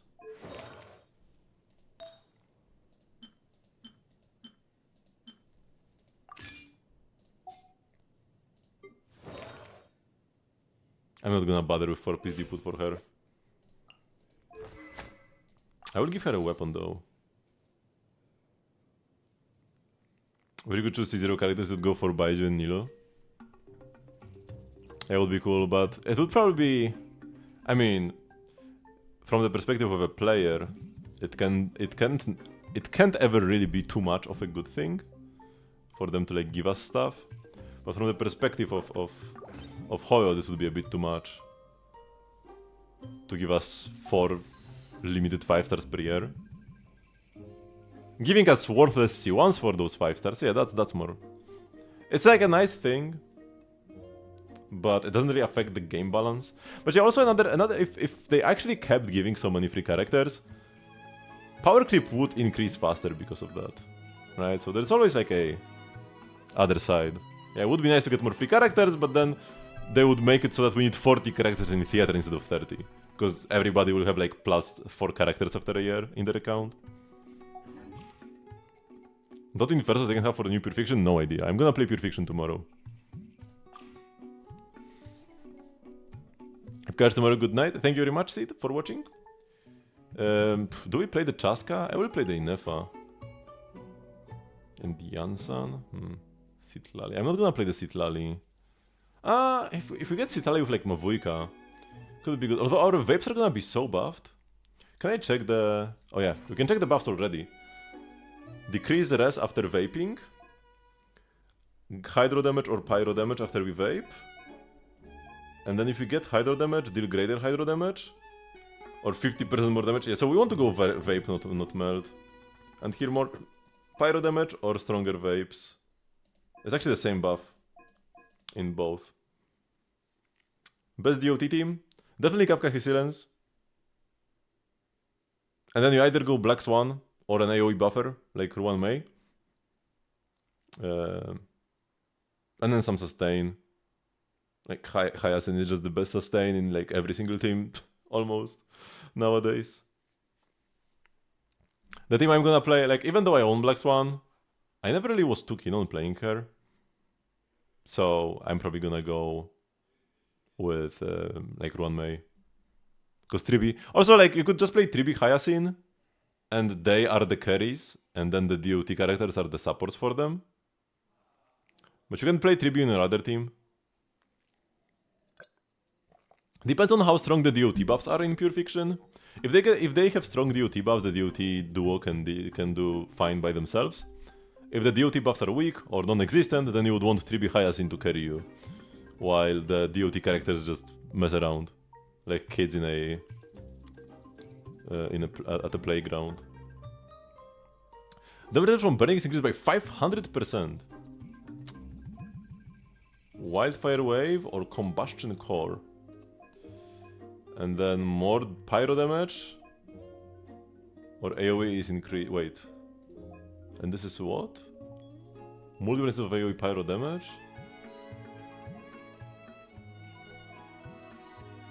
So they both just buff the reactions. Hello, David. But like 3B is best in every single team in Pure Fiction in the game. There is no team in the game where 3B would not be the best. Even like a break team, which would be the worst case scenario, the 3B herself is gonna do more damage than your break characters. Oh, you get 1 extra Dendro Core, that's cool. Yo, that's a very cool buff. Well, it's a 50% chance, and here you get always. A Dendro Core created will create 1 lingering seed? They are consumed after touching an opponent, dealing Dendro damage to that opponent, huh? And then if we pick the Perma Dendro Core, after the Dendro Core deals damage, it will deal additional Wildwood Burst, or get damage bonus from Dendro Cores. And here all lingering seeds will be consumed immediately. That sounds pretty good. They will no longer be consumed. Instead, when you reach the seed limit, they will all shoot at once. Ooh. For this, in 4 weeks of vacation, that's a lot of vacation. Okay, we definitely pick the Dendro Club. The Dendro reactions are pretty strong here. Is Al-Haytham in a playable state? I did strip him of some of his artifacts recently. But I guess his stats are fine. Yeah, he works. I worked overtime quite a lot, but I just get paid extra. I don't get extra time off. I never get time off. And what about you? What about Tinari? Skyward Harp? Oh yeah, I already gave him... So, in the morning, I set my characters for the, like, support thingy. And gave them some, like, workable artifacts. So yeah, Tinari is fine. We do not want Moala... there is Vape. We may want Moalani. We'll pick these guys. Is Furina fine? Yeah, okay, we got the Golden Troop. Ayato?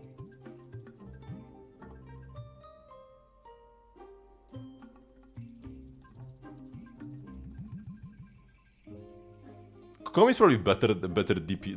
Kokomi is a better Hydro DPS than Ayato, I imagine. Yeah, I would rather have Kokomi than Ayato, if I have to pick one. Also, supporting cast, who do we get? I could get a C6 Furina.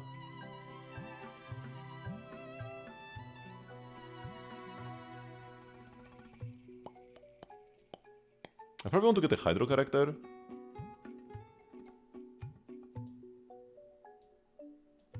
Also, what says they have? Golden Troop here. Oh yeah, they all have Golden Troop now. Good. Used to be that all the C6 Furinas had Marius the Hunter. People realized the errors of their ways though.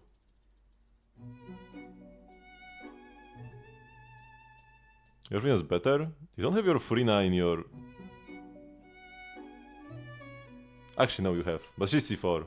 And also, yeah, you're playing this garbage, yeah. You're also playing a bad weapon and a bad artifact set. Oh wait, is any of these Furinas carrying... This one has Scatter. I mean, I guess Scatter is even worse. Than Hersik. I mean, it's fine for main DPS Furina. Yeah, if you have C6, she does consume HP. She does consume HP when she attacks. Okay, let's pick this C6 Furina. I'll go Shiguin. Stringless. Let's give her like Fading Twilight for some ER. Because my favs are taken. I need to level up more fav bows. Wait, do I have more fav bows? Yeah, I do have more fav bows. Planning to get C6 just to have it. Amazing reason to own a C6 character. Okay, we pick the Pyro DPSs, we pick Klee. Do I pick Yoimiya? Yoimiya is so bad. But yeah, go for Bennett. Dahlia is fine. With some of these characters. Is he actually? Is he fine with any of these characters? He gives attack speed. But he doesn't apply much Hydro, which is kinda bad when you are in a game mode where you want to apply more elements. I might pick Kirara. I think I got C6 recently, right? Yeah, we got the C6 for extra... Actually, no, C4 is extra than the application. Festering desire for PSD pool. Yeah, welcome to the team, Kirara. Dicha is good. Dicha is great in theater. So is Yelan. They pick Ayato over, like, Dahlia, probably. I haven't picked Xiangling. We do want Xiangling. Xiangling is amazing here. Who do we cut though? Maybe that's Itlali. This Itlali is kinda bad actually.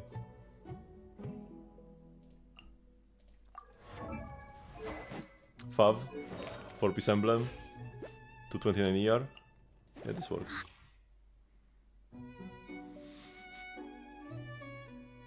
Yeah, this is fine. Not picking Molani is a bit of a shame on a vape-related thingy, but I would rather have more off-field Hydro Appliers.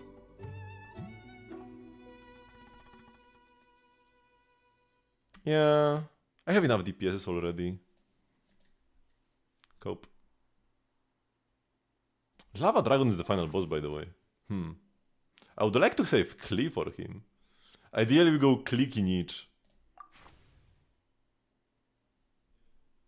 Kinich is gonna be really strong. Okay. Mystery Cash!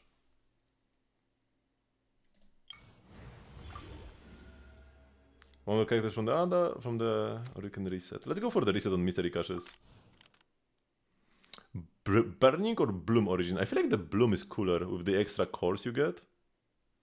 Oh, but we cannot go Hyper Bloom. We can. The best we can do is Burgeon.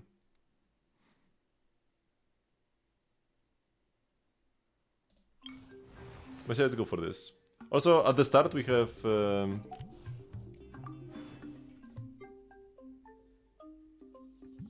Actually, we have a pretty balanced lineup here.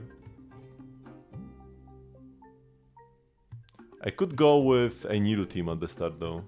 I probably don't need to, but I could.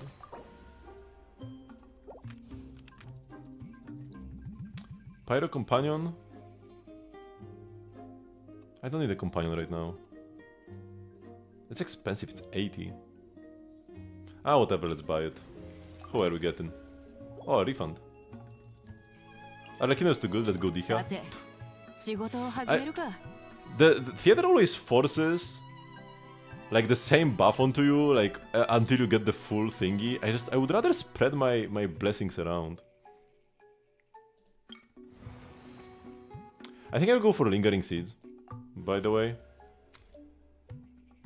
Instead of guaranteed cores. They're like Bloom Evolution now.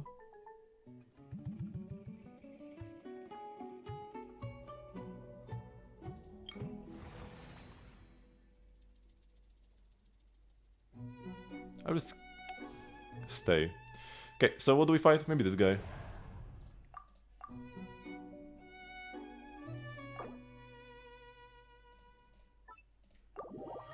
He's not the flying version, he's the grounded one. I could save a Nilu team for later, actually.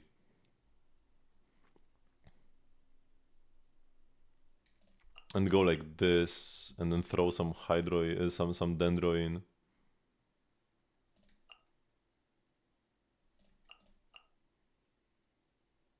For the blooms. Yeah, that's probably better. Why is the Hutao? Because the Nilu is stronger here, if I can actually make a full Nilu team work.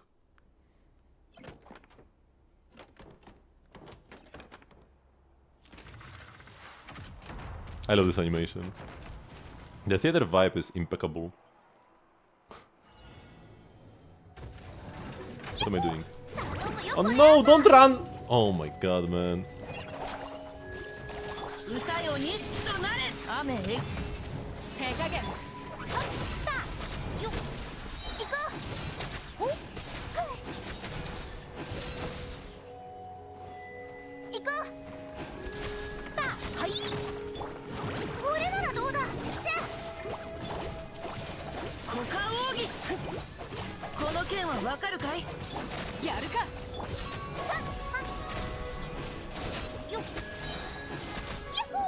Okay. But that was pretty fun to play. But there are so many Pyro main DPSs.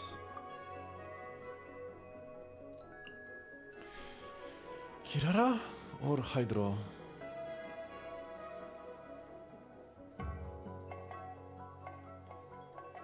I think I'll go Kirara for now.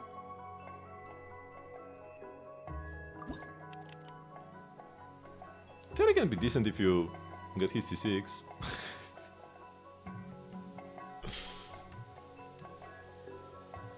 Wait, so I pick Kirara, right? So I could pick a Hydro character now. Refund is great. Let's go with Kokomi. Okay, whatever, let's pick the evolution here. I do want the other buffs as well. Apex Cultivation.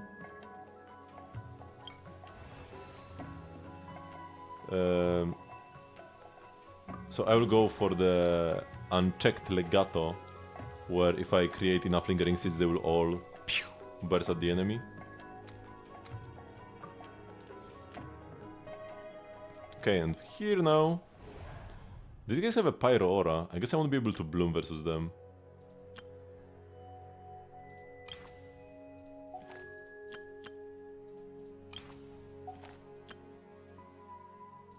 Let's go here.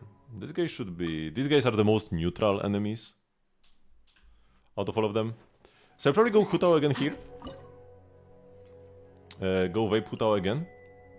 And then next fight, I'm gonna go with Bloom Nilu with a fully buffed Blooms versus the next boss. As for the characters I want to use here, I guess I will save like these 4 for Nilu. So let's use the D-Hand colleague again. Let's just go with the exact same team.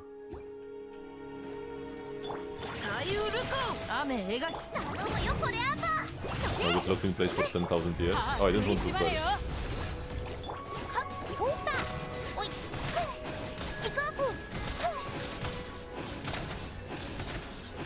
There is not dying and I can't see the HP burst.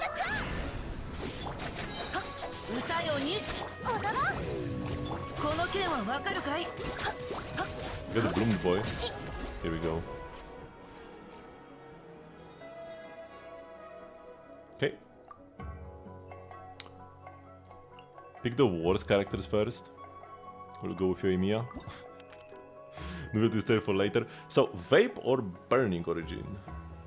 The Vape buffs are probably more relevant. Burning gives us 500% extra burning damage though.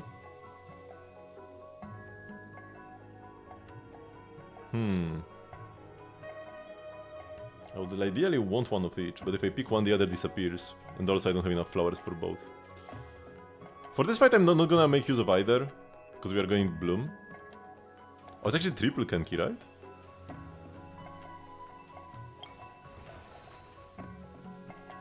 Let's go Vape.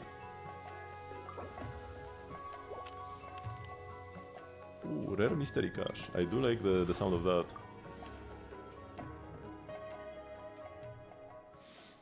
One additional selectable event options or get flowers?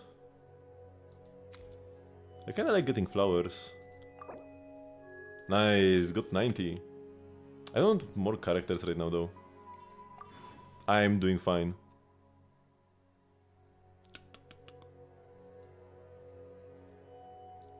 I might be using too much Hydra though.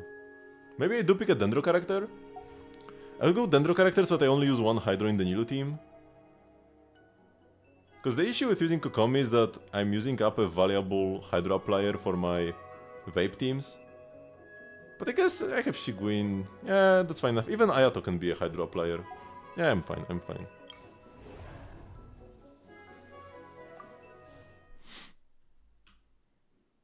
Also, I'm gonna use Kinich at the end anyways, probably.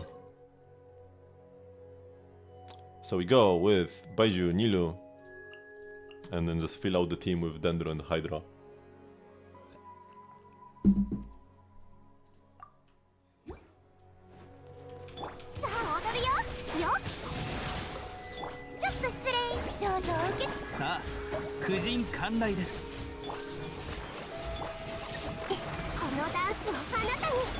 Oh, they are exploding very nicely. Good, good.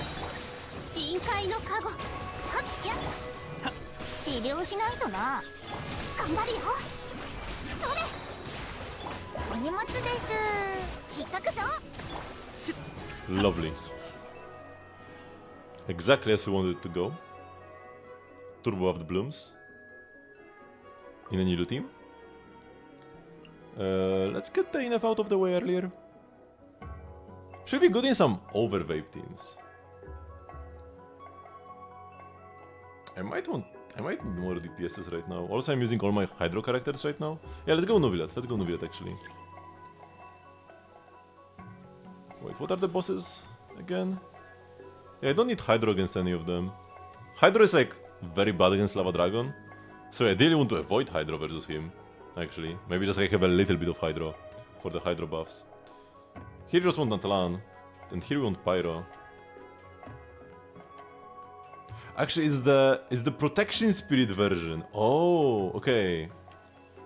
Okay, I kinda want to save Kokomi until him now. Oh, good thing I looked at it now. Because I would be like left with no healers. I only have Shiguin left. And like Bennett. Which I need to keep Baiju or Kokomi versus that boss. Good to know, good to know. Vape Divergence. Unleash Hydro. We will be vaping with Pyro characters, so we want more Hydro damage. Or actually, should I have picked Pyro? So that we have more Pyro versus Lava Dragon? No, the last fight is never hard. The last fight is when we are Giga buffed already. Supreme Source Water. I kinda need more characters right now. Rather than buffs.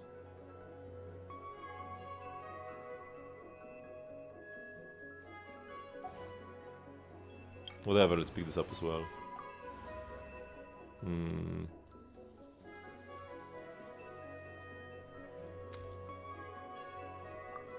More vape damage. Defense. These are usually pretty easy. These guys just kinda stay in place. We don't have Night Soul Blessing though, but that's not really much of an issue. They actually attack you harder if you are in Night Soul Blessing. So it's not even that much of an advantage. And it's just fewer enemies. There's just like one or two at a time. So it's easy to keep them in place. If I had Citlali, I could maybe even freeze them. Actually, if I'm planning to go on Nilo, then maybe having... We can go Yoimiya. She's gonna be good enough here, right? I don't need some Hydra though. So I guess I'm... No, I can't use the Kokomi unless I keep the Baiju for the Protection Spirit. Nuviet versus the Spirit is good as well, because he heals a lot. And C6 Furina? I mean, I have options. But I need more characters badly. I need to stop buying buffs. I already have 2 maxed out.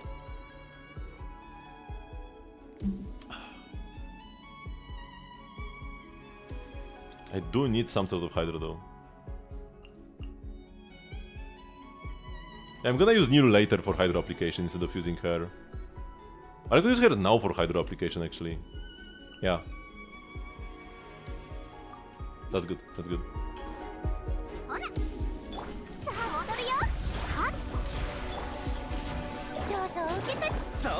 Oh, don't attack.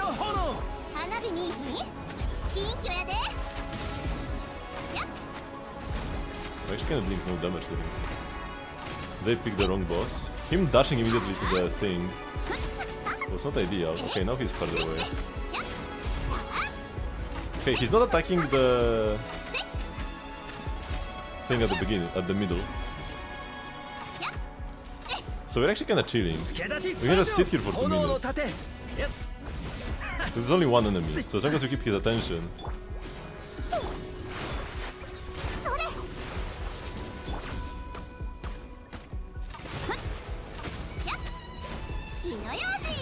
Pressing E actually doesn't make me deal all that much more damage. Focus on me, focus on me, focus on me, bro. Nice. Yeah, that's why I said these guys are the easiest here. You can kinda make them ignore. Oh, I did the wrong... Oh no, no, I did the right thing.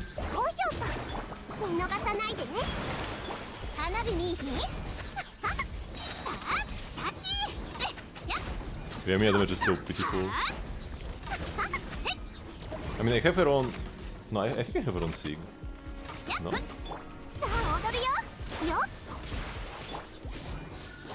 っよっ 炎の盾助立ち参上 I think my Toma is dealing more damage than my Yoimiya. いやそりゃ Here, bro. 祭りの開始や Yeah, nice. Only the first one tried to even attack the... 頑張るよよいしょどうぞ受け取り火に気をつけろ The monolith. 気ぃつけるで And yeah, we use pretty low priority characters here. Good chamber.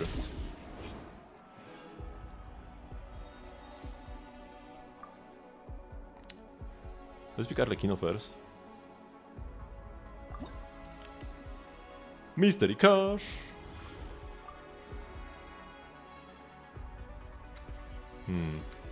I will reroll. These are kinda not that great.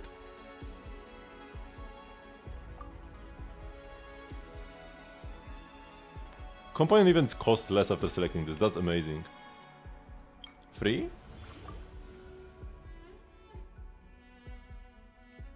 Ooh, characters lose HP whenever they crit. But I restore 1 vigor to 1 character. I would be unable to use Arlecchino. What am I fighting now? I don't even know. I could just use Nubilet though to get through this. I will increase the selectables by 1. That's kinda free. I will pick a Pyro character. Sure. Pyro is not my highest priority right now, but I just need more characters. With Bennett, Yoimiya might even be able to kill an opponent. 絶対に足は引っ張らないできるか I don't have any in Atlan, so we are not going Papilla. Yeah, these are just fine. These are like pretty basic. I mean, here we could, if we went for some AoE, I could go Nubilet here, but there are Hydro Slimes. I think we'll just go here and try to use Yoimiya again. With Bennett, she might be strong enough to clear this.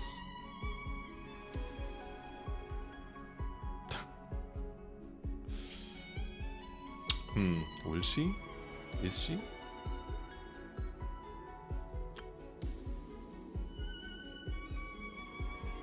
This is gonna be annoying with the Hydro Slimes. You don't need to defeat 3 opponents here. But no Natlan could make this a bit problematic. At least Yoimiya deals elemental damage fairly frequently. Yeah, let's go for these guys. I only need 5 of them. And we'll try with Yoimiya. She can do it, man. She can do it. I believe in you. I kinda don't. I have no more Dendro though. I can use Baiju, but that's a bit of a waste. It's my only Dendro left. I'm kinda struggling here. Wasting Bennett here is a bit of a shame. But this way I don't need to use my better DPSs. Well, it's better to use a worse DPS, but I just don't have more characters to play. Unless I go something like this. No, I can't play this. I could use Nubilet here though, because actually he's not even that high of a priority. I would like to keep one Nubilet use for the healing boss. So I'd like to keep him for him. But that's fine. Like, I can do that. And then we use Baiju. Then I have no Dendro left. And the healer is gone.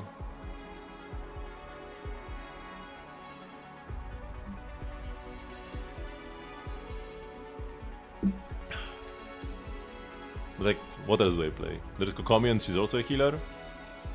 And there is Bennett and Arlecchino who are better.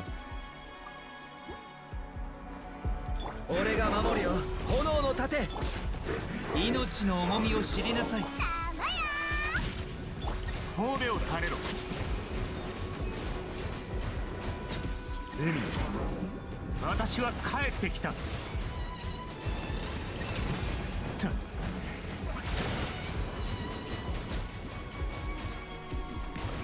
助立ち参上火に気をつけろすぐに直してあげましょうようやく緊急やで高き者私は下げず Good.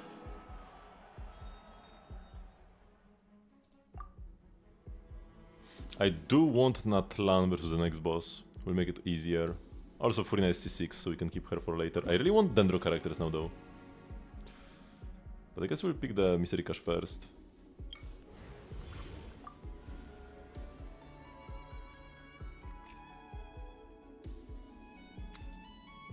A reroll or more characters to choose from? Probably the rerolls, actually. And I will reroll until I get a Dendro character. I do like Burning Origin though, but it's 60, and then I won't be able to get a Dendro character. I also pick Companion random.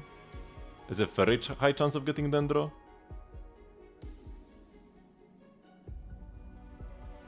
Emily would actually be nice here to go for some Burning. Even if I don't get Dendro, I'll be fine with Mavuika. Actually, I don't have Hydro to vape. I mean, Mavuika brute forces this guy. Does she?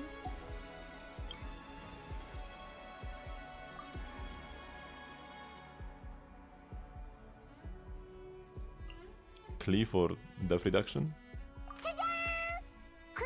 Another Mystery Cash? Mystery Cash rare that costs 15 Fantasia flowers. That's good. Because now I can actually get some money from this. We have 0 obtain 80. May reset the selectable characters one time when choosing alternate cast members to join the principal cast after completing a combat event. Let's get a 67% chance to get 90. Nice.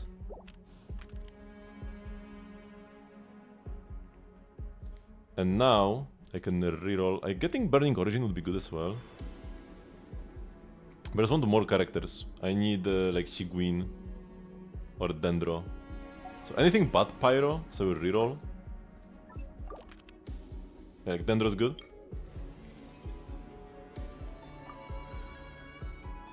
We'll choose. I want to save Kinich for last. So we'll choose Emily. Yeah. We're good to go now.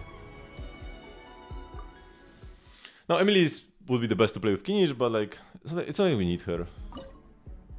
So we'll go with Mavuika. We'll go with Emily. Did I pick Kokomi? Or do we go like this? Let's try if this works. If not, I will use the Kokomi. But I kinda want to keep her. To have more healing. Although, yeah, I do want to keep her. We don't get either of our buffed reactions, but we just might brute force with Mavuika. We have no Natlan though, so she's never gonna get her birds back.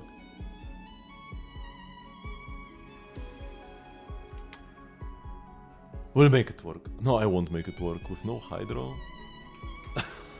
Nubilet, no. Nubilet will be fine. Nubilet will do well versus the guy. Yeah, okay. Instead of Klee, let's play Kokomi.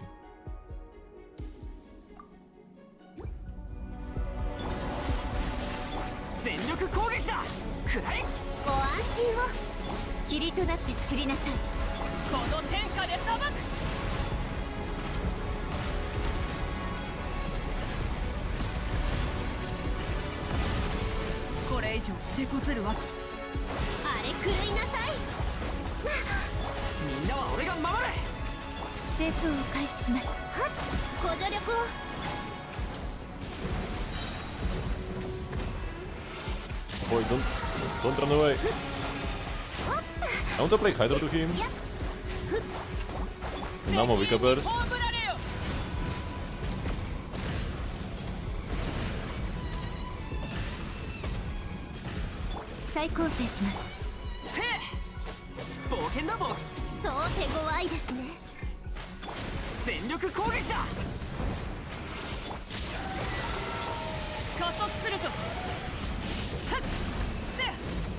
I'm not gonna do this on time like this.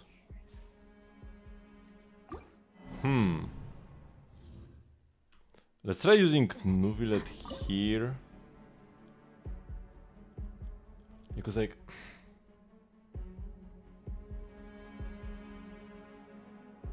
This is to cope without solid Hydro application. Should have reroll to actually get more Hydro? Or they just skip the Mavuika and go Arlecchino instead. Maybe this will just work better. Like, we'll take more time to break the shield, but we are better off not reacting. Probably, maybe? I don't even know. 清掃を開始。みんながそばにいてくれるわ。ご助力を。 Oh, I should have... wait. I should have used E on Arlecchino first.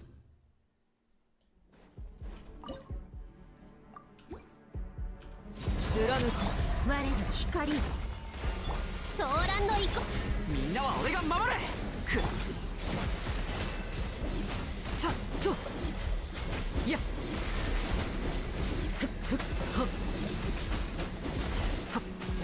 悪くない攻撃だ。 But he actually exploded on me. So this wasn't fast enough. I guess Mavuika will be better then. I can definitely do it.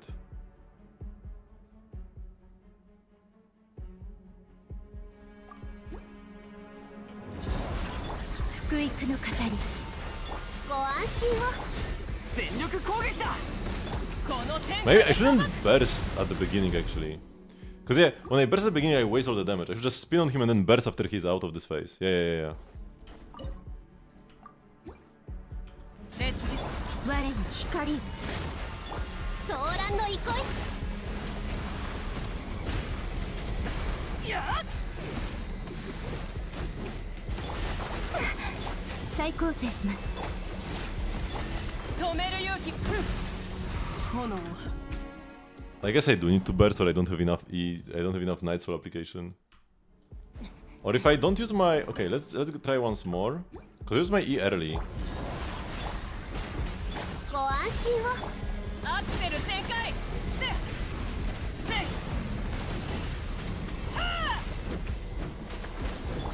霧となって散りなさい。くらい。みんながそばにいて。 Just barely not enough. 深 Oh, 海 but I survived. 石煙に葬られよ。 But now he doesn't get weakened.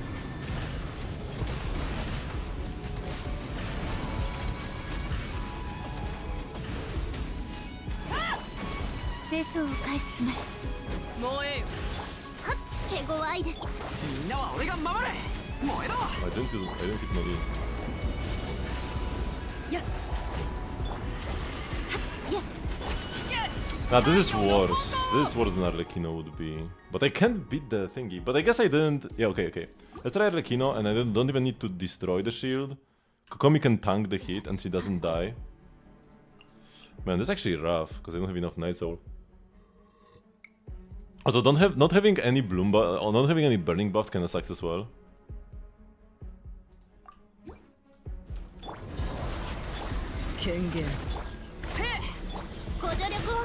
So I'm not beating this anyways. So let's tank this with Kokomi.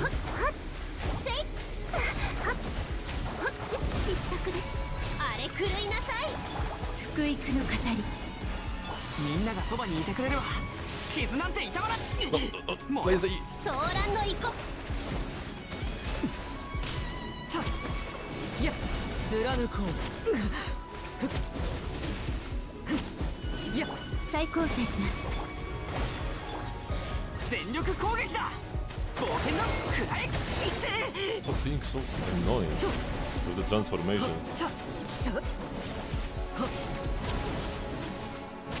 却下する。みんなは俺が守る。霧となって散りなさい。 Where is he? 悪くない攻撃だっ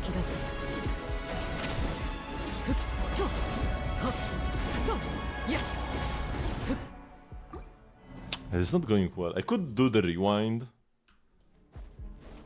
But do I even have knights? Do I even have Natlan supports to pick?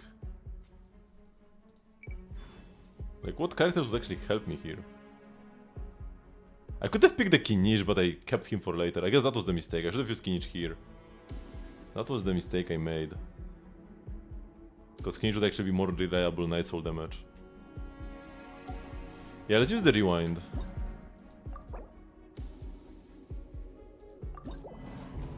Let's use the rewind and pick Kinich. I would be able to do this maybe if I use Nuvilet, but I want to keep Nuvilet.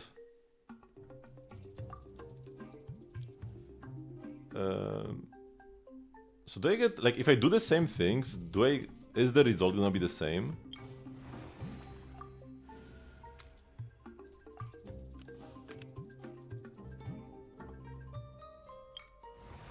Because I kinda want to do the same thing, just pick Kinich instead.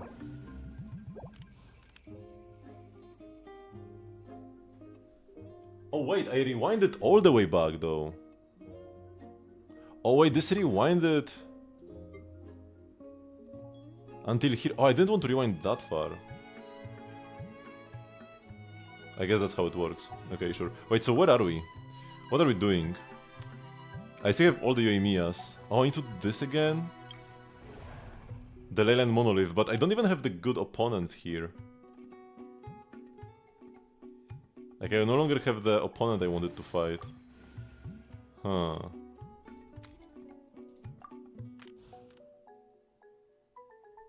Let's use one reroll. Okay, we have this now. Okay.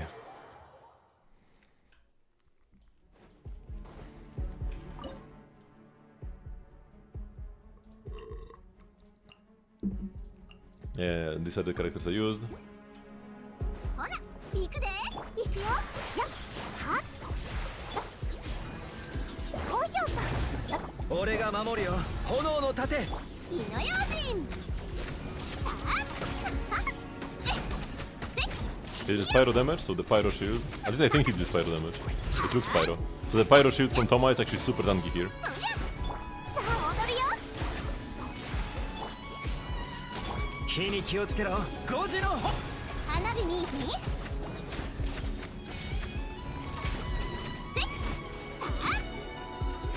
Attack me. 波の花がに舞いを The vape from the... どうぞお受け取りください炎の盾俺が守るよ火の用心 The vape from Nilo actually deals more damage than Yoimiya.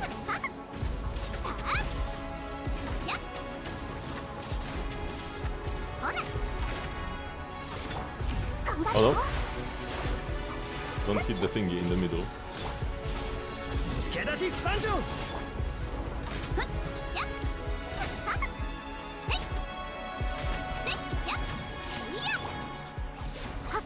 ょっと失礼お荷物です行くよよっ祭りの開始やこのダンスをあなたに俺が守るよ気ぃつけるでせっそりゃはっやっおっと The vapes are actually decent.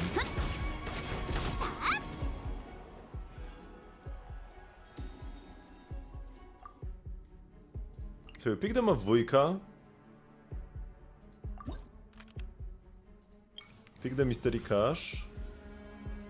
Oh, I don't have the one. Companion random is guaranteed.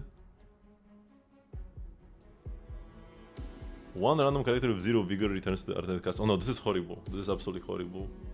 Because alternate cast is the characters you haven't picked up yet. And so there's actually a downside. I kinda want to redraw. I want the one that makes stuff cheaper. Companion events cost less while buffs cost more. I'll pick one more when selecting Mystery Cache. Actually.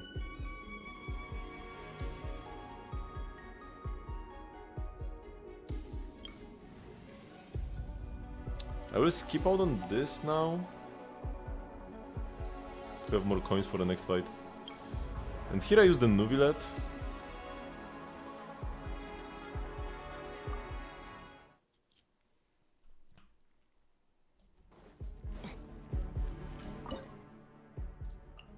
I don't have any Dendro, but that was fine last time, right? Actually, I used the Baiju. But not the Kokomi. I kept the Kokomi. I mean, my Hydro buffs are all maxed, so Hydro is more important. 討伐となるがいい さあ I don't want to burst Suri Fury mo instantly, yoku but nariemasu. it works. Inochi tsukedachi sanjo.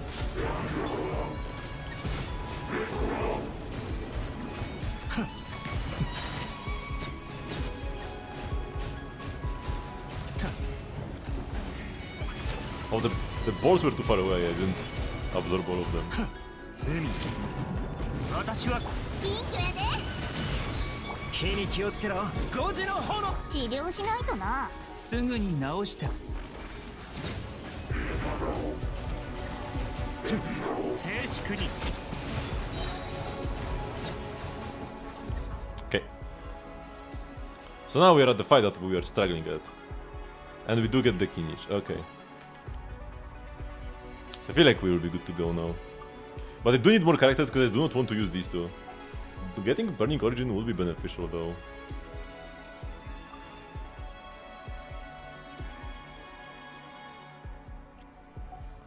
Let's focus on the characters though.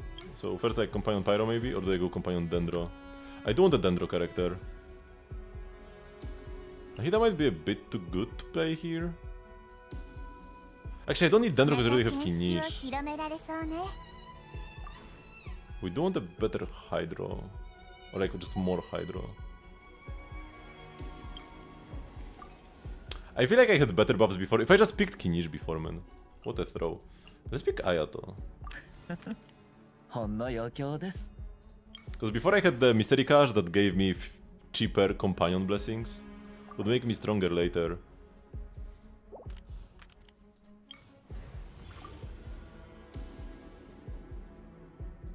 What is the thingy where you can lose all your flowers?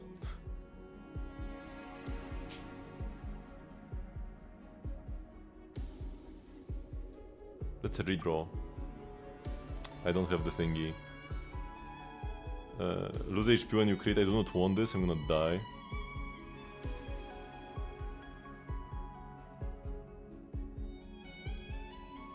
I guess I just get a guaranteed companion random. Okay, another mystery cache. Cheaper brilliant blessings. Companion events cost more. This is horrible. This is bad as well. This is bad as well. Oh, yes!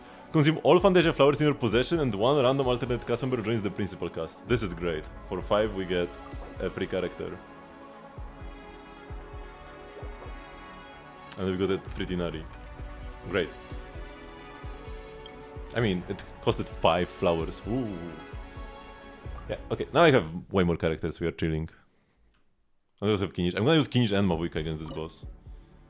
Like, I'm not gonna mess around, man. And Ayato!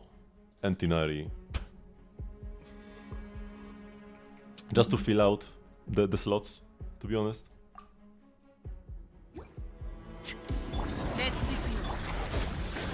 三弱の修正かかったな。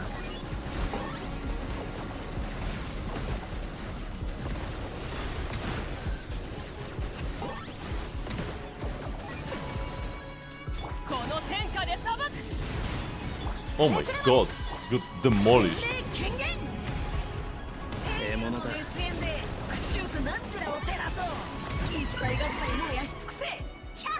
Why did he just explode now in like one hit? I struggled so much.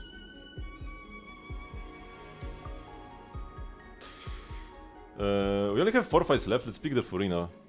Because she's a carry in her own right. Oh, we've got the Elite Assault against more of the Natlan opponents. But these are my only 2 Natlan characters, and if I use up Kinish and Mavuika, I won't have Kinish left for the Lava Dragon. We're gonna use Nubilet with Kokomi, and probably Nahida and some off-field Pyro against this guy. I could also just use... I mean, just using Furina... She can probably brute force even with the resistances. Or I could use... like Klee to bring him down and then kill him with Furina. That could also work. Klee and Xiangling. I could just use Mavuika and not Kinish, but that didn't work that well before. I think I'm not gonna go for this Elite Assault.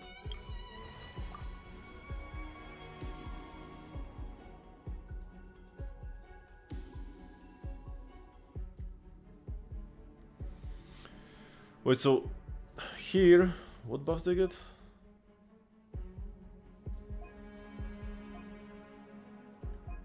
Let's get the wildfire wave, sounds cooler.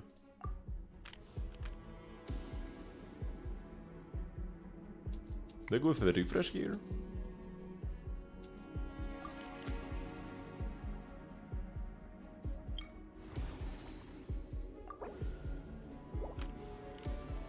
Okay, I kinda hoped for a free cash again, but nope. Oh, they are the flying guys. I can use Tinari here actually. Tinari with like Ayato. I only have one Pyro character though. Maybe I should have picked up more characters, huh?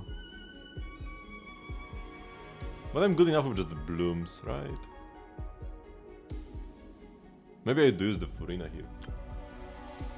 But Furina is stronger than Nuvilet for the next fight. When it comes to HP restoration as well. Because I can just activate the Brilliant Waters.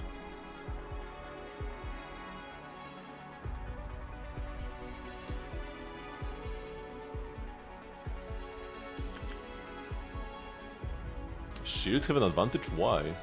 Are these guys weak to shield, or is it just play a shield because they hit too hard?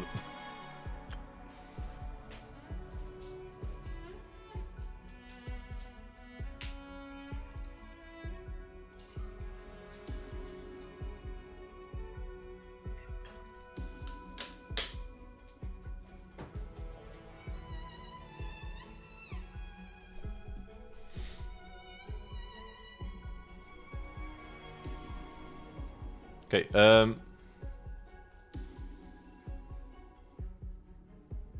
mean, we'll use Tinari no matter what, so I can shoot the guys down.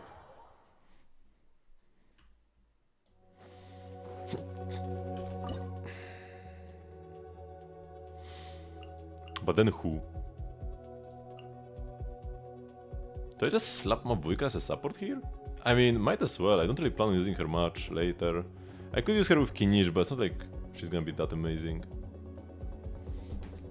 Yeah, this like works. I guess now it's Tinari support. Mavuika is hard to make work because of the Nightfall limitation. I can only play her, like if I want to make her a DPS, I can only play her with Kinij.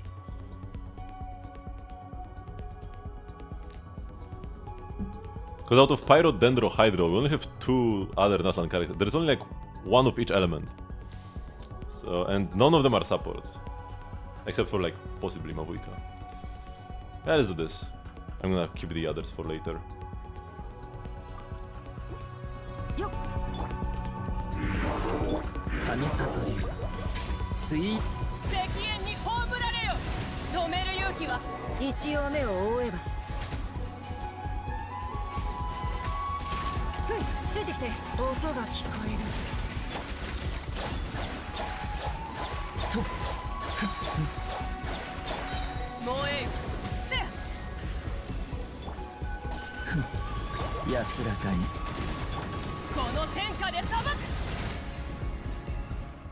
Hello, Plenic. A Hoyo professor, self-proclaimed. I do kinda want more pyro damage. Although Shiguin is good against the next boss. Because you just want a lot of healing. I'm gonna pick Shiguin because that's the only fight where she can do something.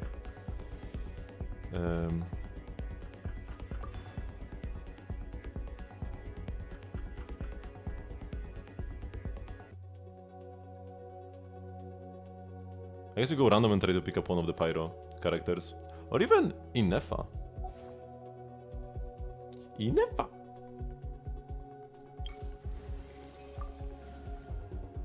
That's not an Inefa. I guess we'll just go with Klee.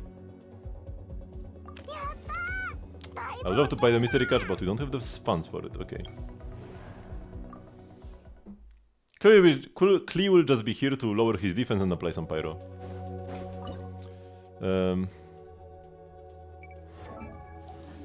I guess I go with the Furina. The C6 supporting cast Furina.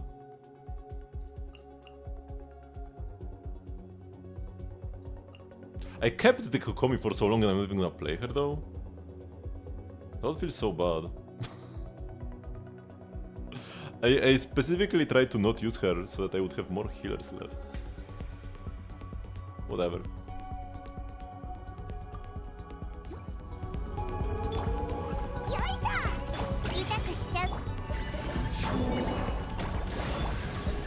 Wait, so we like burst? 光り輝くがいい。はっ、それ、よっ。 Oh no, wait, I need to do the charge attack. I forgot. Wait. I have another charge attack. To change to the C6 DPS mode.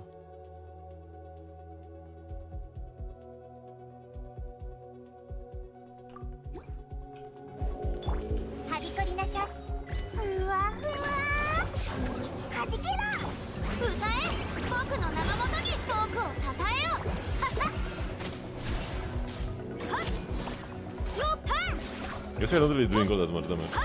Oh, my infusion ended though. ボンボン爆弾。はっ、ゆらゆら。私のお家にいらっしゃい。はじけろ。火力全開。はっ。へい。光り輝くがいい。 Here we go. やめてくれ。 Oh, I don't have the many waters guy. Oh my god. I'm such a bad Furina C6 player. としててね。やっ。ほい。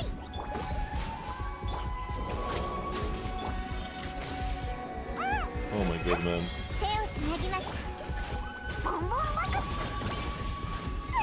Okay, the healing was good enough. We played Furina as a healer here. We played C6 Furina as just a healer. If it works, it works. Inefa. Or I go with the Yelan. I have a lot of Hydra now. Let's go with Inefa.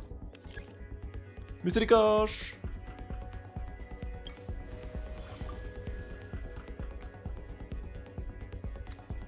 When you have 0 flowers, obtain 80. That's good. I have a clean 100, so I can actually hit 0. Now I want to reroll for like a 100 cost event. Man, that was unlucky. We never pick Pyro Mages, so we go against this. Pyro Mages have an advantage. So we'll use Overvape Klee here. Klee, Kokomi, Furina, and Inefa.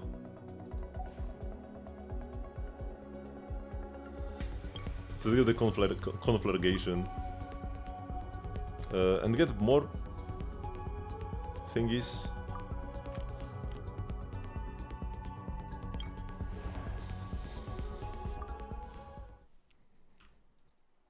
And maybe I'll be able to utilize the C6 Furina better here.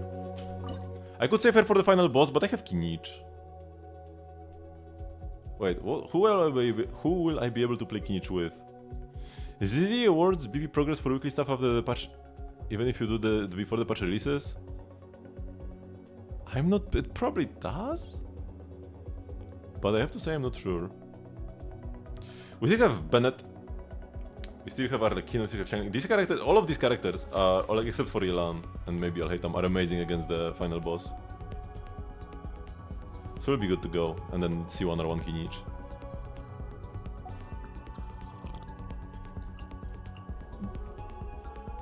Do I go Kokomi or Shiguin? I guess Kokomi.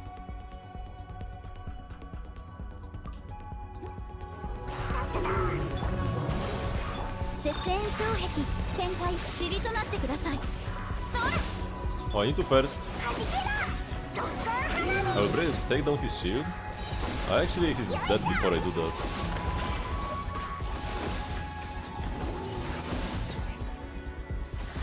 Because I wanted to wait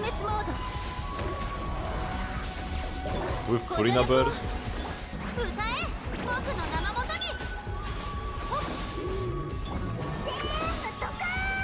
Wait, did I not have her skill summoned again? This was not Furina C6 gameplay. I think I forgot to resummon her Singer of Many Waters again for the C6 damage. But do you even need to have the summon? Or do you just need to be in the Numa stance? I don't know, I felt like I was doing 0 damage. Does she have a weapon? No, she does. Yeah, I don't know why this worked so badly in both fights. Xiangling for sure. Xiangling is top tier. And then now we just buy a character.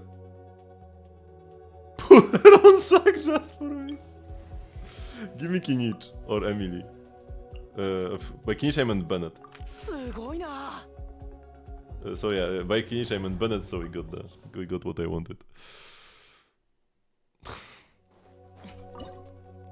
So Kinich, Bennett, I think minor Hydro application will be worth here. Plus more sustain. And then we have Xiangling for more pyro up. This will be great. I actually fired this off already. みんながそばにいてくれるわ料理の時間だよ師匠の技を食らえ代償を払ってもらうぞ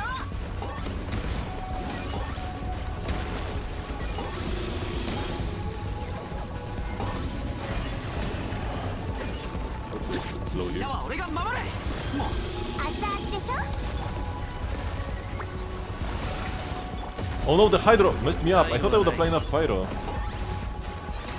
Oh man, wait. Let's restart. Cause I was holding the E with Shiguin, I wanted to release it as he enters the final phase where he's down, but then he didn't enter the final phase when he's down. So we'll start with this actually. 全力攻撃だくらいルオパー火をつけかかったな全霊権限我が輩の異名は気類なき者今はどう気分跳ねないのだトルスケラドきっちり代償を払ってもらうぞ時間だよみんなは俺が守れ話が通じないなら So now I can do this. ふわふわ獲物だ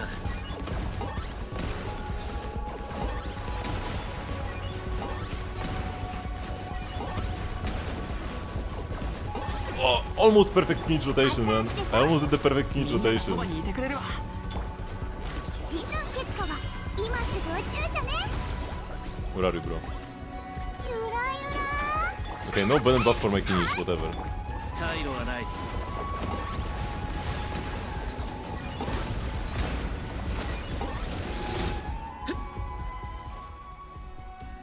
Almost got the perfect 6 Kinich. I'm getting better at him. I'm using him every Stygian Onslaught so far. He's not gonna be useful next one though. Right, yeah. I mean, there is a way I could try to make Kinich work. I'm not sure if it would work, but against the robot.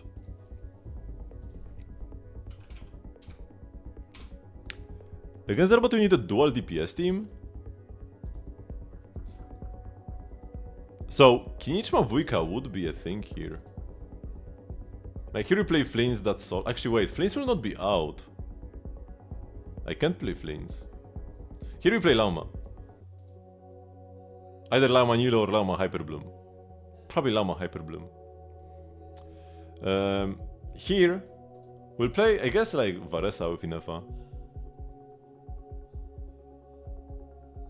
Yeah, because it's all res except Electro, so even Hydro doesn't work here. Oh wait, this is going. Shoot.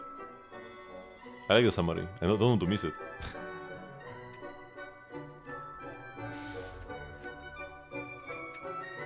Mavujka did a vape. Nice. Good for you, Mavujka. Against the flower boss. Inefa somehow defeated the most opponents. Lovely. And Nilo took 26,000 damage. That's what Nilo is best at doing. Is taking severe punishment.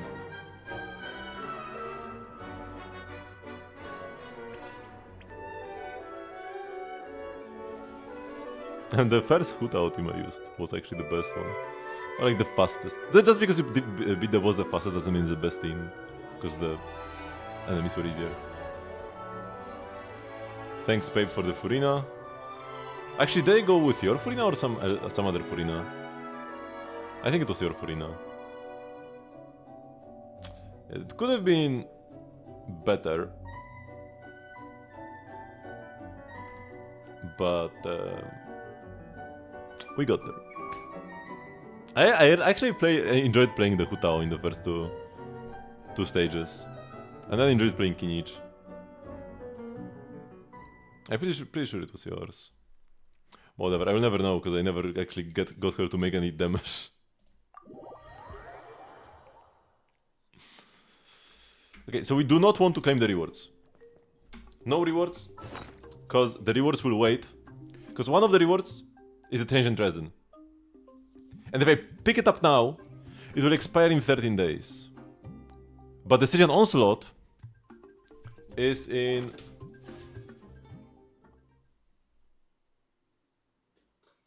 a bit more than 13 days. Because it will be... like 2 weeks plus 2 days. So it will be like 15 days. So it would expire just before the Stygian Onslaught. So we can only pick up the Imaginarium Theater rewards next week. And then it will last for long enough, I'm pretty sure. Because we want to use the transient on the Stygian Onslaught ley line. Because then it's like more efficient resin usage.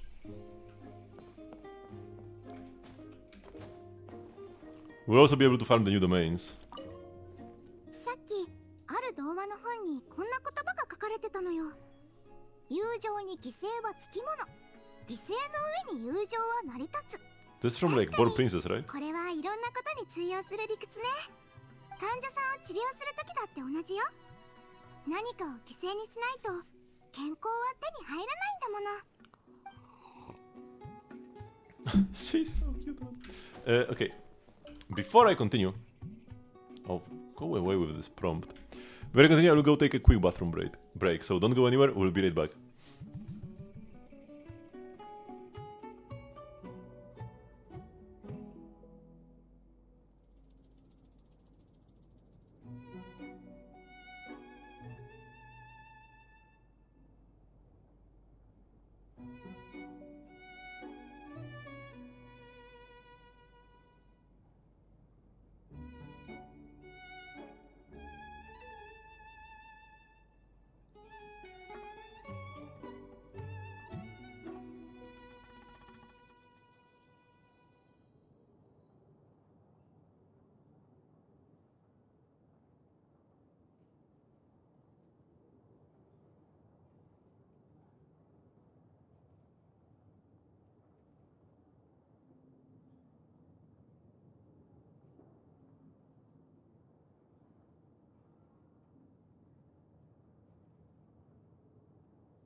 Thank you for the Klee, you up here for the Lava Dragon? No problem. I was thinking whether to give her a more supportive or more DPS-y build. I mean, it doesn't matter either way in the theater, but I ended up making her actually deal some damage. Actually, it was helpful for the one fight, like from the fight before the final one, with the Cryo Lava Churros. できれば空いた時間にこの部屋の柱を全部調べといた方がいいかもな。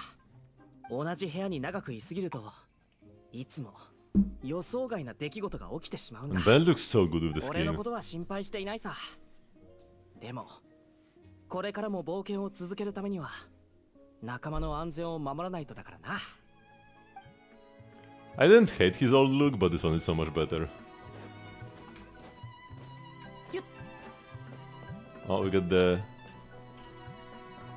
POV Kinich conversation. この偉大なる精霊クフルアハウ様の輝かしい功績を称える作品が一つもねえとは。まったく最低な場所 Big だな。 decision. 無駄口を叩くな。自分のことは自分で What 分 is かっ it? てるだろ。所詮他人の偏った評価だ。そんなことにとらわれたって意味がない。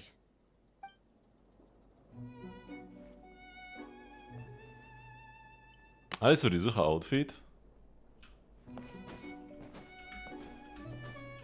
I don't really like either of them all that much, but I think Yuzuha's is a bit better. If somebody forced me to buy one, I would pick, or if somebody wanted to gift me one no matter what, I would pick Yuzuha. But I prefer the regular outfits. You can claim the keys, but I can't claim the rest of the rewards. So let's not talk with him, let's not click this, because I'm gonna get the tangent resin, and then we are screwed. Will the game pester me about this now? Unclaimed rewards, Imaginarium Theater. It kinda does. Okay, so we've done the weekly bosses. Let's do the ley lines until the end. Does it prefer the regular look too? Yeah, so you can just skip the skin. As somebody who has bought every single Hoyo skin up until them, I guess I didn't buy the Firefly skin as well, but the Firefly skin is a disgrace. For full price? Like what? How can it be full price?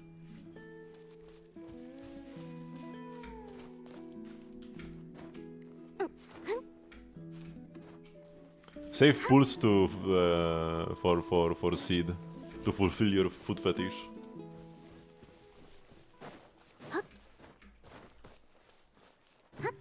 Seed's trailers, by the way, are also very good. Sad backstory, who could have guessed? A bit different from most other characters. She's not just a random orphan. She might be like a bioweapon of mass destruction. So that's cute. 夢療法春風の夢バクと覚めてじゃあ思いっきり遊んであげる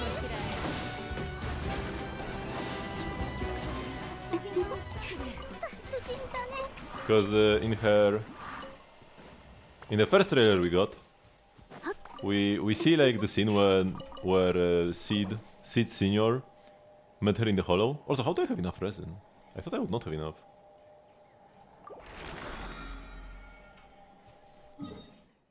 We see where Seed Senior met her in the hollow, and immediately his like danger sense module said that she's a threat that must be eliminated, and also everything around was dead. Like, she stood alone in the hollow, apparently she's been there for weeks. A little child. Everything around her was dead. And when Sid met her, it was like threat level maximum, eliminate right now. So then he like ripped out his core thingy. So that he wouldn't need to listen to the order and try to like raise her. But the researchers were like, you won't be able to do this, she doesn't have a heart. And because Sid saw all life as a threat to be destroyed, or like just as something to be destroyed. That's why she would eat flowers. And that's why she liked Sid Senior as well, because Sid Senior was not live. So she was chill with him. But eventually Sid Senior kinda made her appreciate life a bit more as she grew up. But because of the I think it's because he ripped out his core. His functionality is kinda started regressing until he went to sleep permanently. 掃除対象ロックオンご安心をカジャー塵となってください顔が曇ってるぞやっちゃんてっちゃん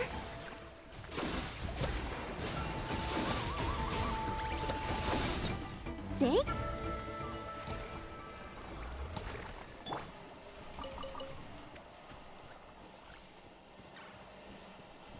Okay, Furina ate some snacks.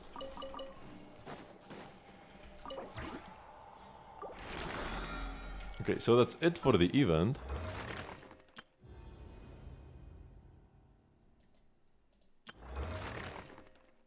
And that's also... I've also done 3 weekly bosses, right?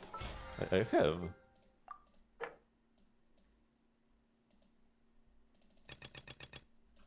Because I thought I would have to use the transient, but I'm 10 resin over. 10 resin is 80 minutes. I thought I would be like short by 10 resin, not 10 resin over the limit. So it's like 3 hours, almost.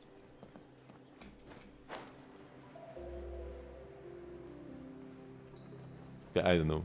How did I miscount so badly?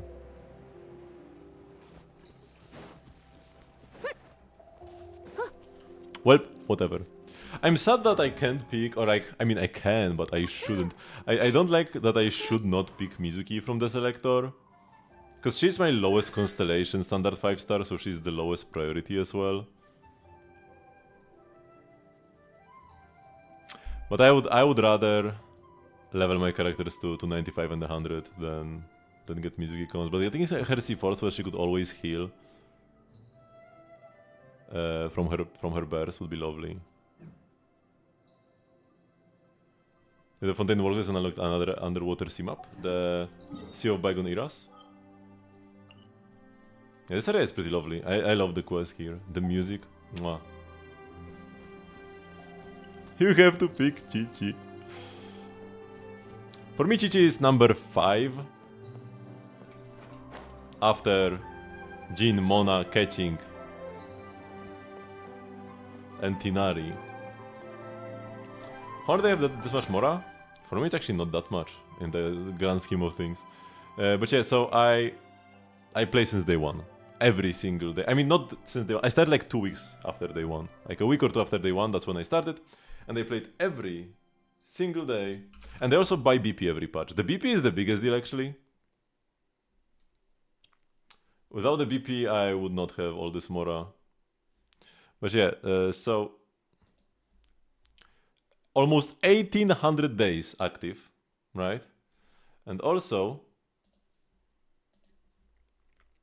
when it comes to the BP...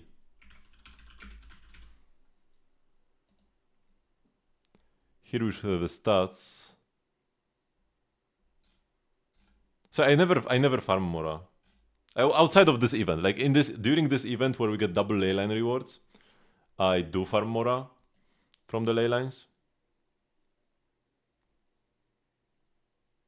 But yeah, you get 1.6 million Mora when you buy the BP, right? So for every patch I bought the BP in, it's 1.6 million. Let's do just 1.6 to not have too many zeros.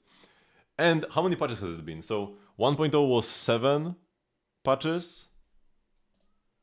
And then we had the 2.0 patches, which is 9 patches from 2.0 to 2.8. Then 3.0 to 3.8. 4.0 to 4.8 and 5.0 to 5.8. 43 patches. So that's 70 million Mora from buying the VP alone.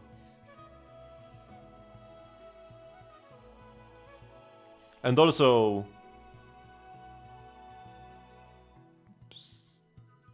wait, what? This was 1.6 to... and also like 7,000 hero suites? Yeah, 7,000 hero suites. From buying the BP. And then all the like primos and stuff.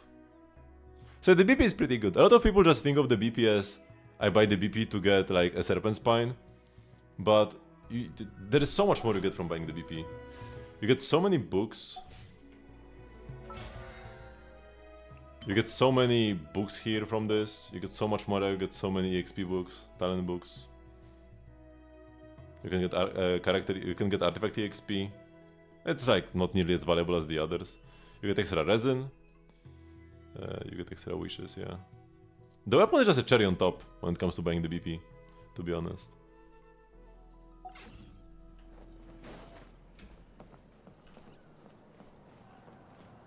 So if you ever have 10 bucks spare, I mean, you should always buy Welkin Moon first, right? Even if you just wanted resources anyways. If you didn't care about characters, you just wanted like Mora and artifacts and talent books. It's better to buy Welkin and just spend the Primo gems on resin refreshes. If you buy the Blessing of the Welkin Moon and spend all the Primos on refreshing resin, you'll end up with more resources than the BP would have given you. So unless you really want a BP weapon, Welkin is always better to buy. It's also half the price. But if you already have this, and you still have 10 bucks spare, you can buy the BP.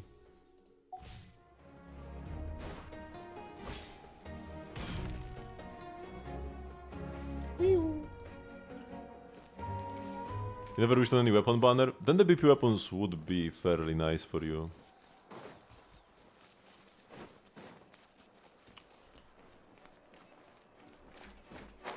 Oh wait, recently I've been farming crystals every day. Oh, we got a stretch. Okay.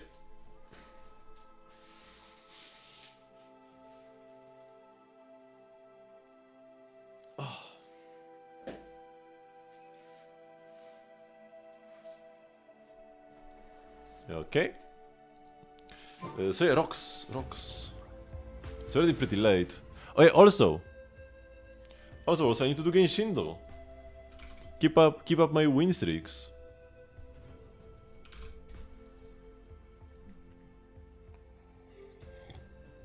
I always start with Yelan, because Liyue has the most characters of all regions, at least I'm pretty sure it does. At least it feels that way, because every year we get Liyue characters, right? And I pick Yelan specifically because she's kinda like in the middle-ish. Like beginning of Sumeru. It's closer to the start of the game, but also there are more characters at the start of the game.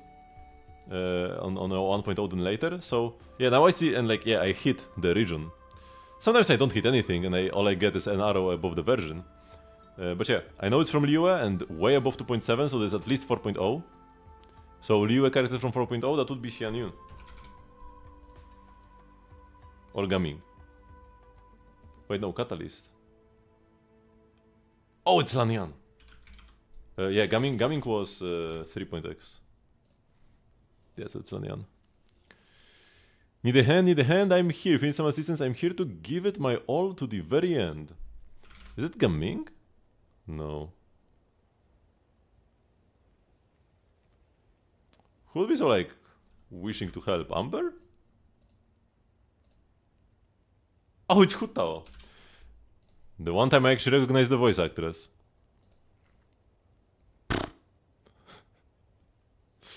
Let's try to make an educated guess. Kinda looks like this could be like some branches or roots. I'm gonna go Dendro. I don't think it's Dendro MC. Actually, MC is not here. MC is not one of the characters you can pick. So it's not Dendro MC. Emily. What is this?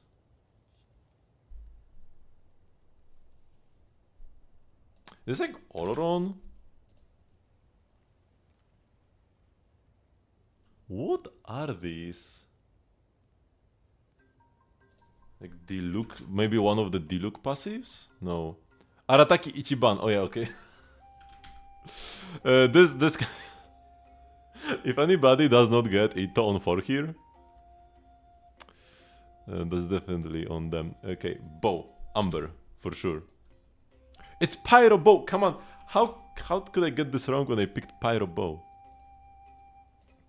Here I go Shuei for a similar reason. Luofu has the most characters, or Xianzhou has the most characters. Quantum from way above, that's Castoris. Could be 3B, it's Castoris. Witness the stars shatter before you. Survival means there is no other choice. Welt! This is Huo Huo. Bam bam bam. Daily emojis. Wind. Anaxa. No. It's Saber. Wait, it's not. Wait, what? Top? Crown? Is it Keridra? No, Keridra is not here yet. Fei Xiao? Medal? Wait, what? The first thing it means is it's a wind character. It's not Black Blade? Oh, it's Bronya. And the top means advance. I never knew what top means here. In Star Rail daily emojis. Top means advance forward. Advance action.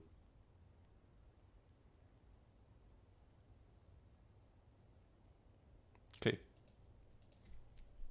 You learn something new every day. Oops.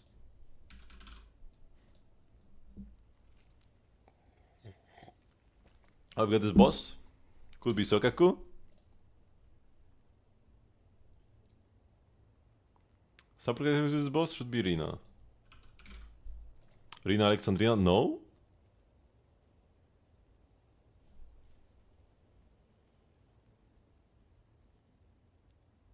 Hmm?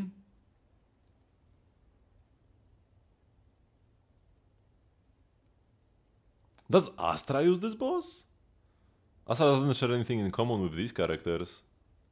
Cause like what other supports do we even have in the game? It's not Lucy. I think it has to be I think it has to be Astra. Okay, it is Astra. I didn't know she uses this boss.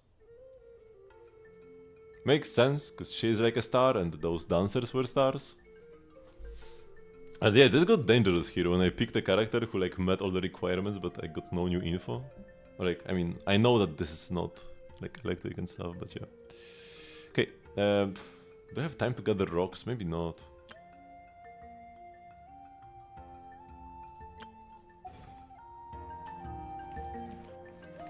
I'm gonna be so far behind on my rock gathering though. Let's go quickly through Mondstadt and Liyue, and I will not do the other regions.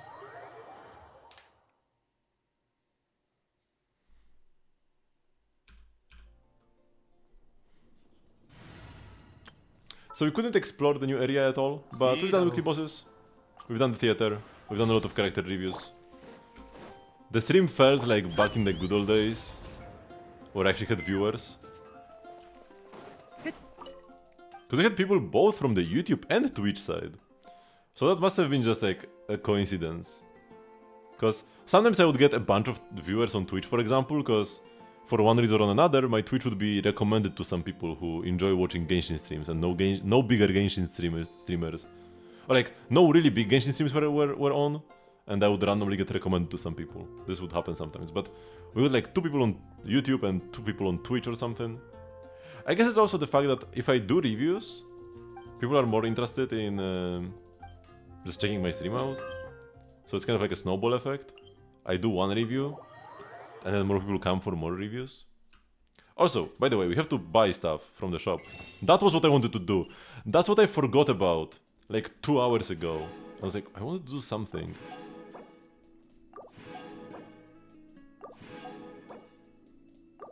Here we go.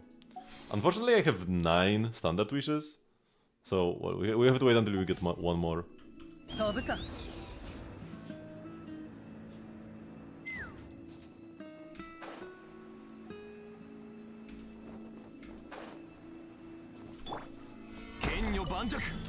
should actually be able to get all 6 in Mondstadt without having to randomly check any spots. Like without having to check any empty spots. Because this one should also be up, and this will be 1, 2, 3, 4, 5, 6. Because I already mined this earlier today.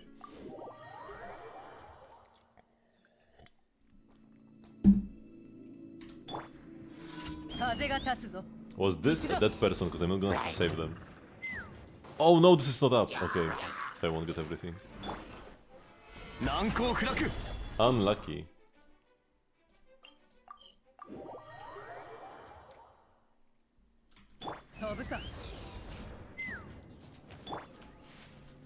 Oh. I came here so quickly, my E cooldown was not 剣女 over. 盤石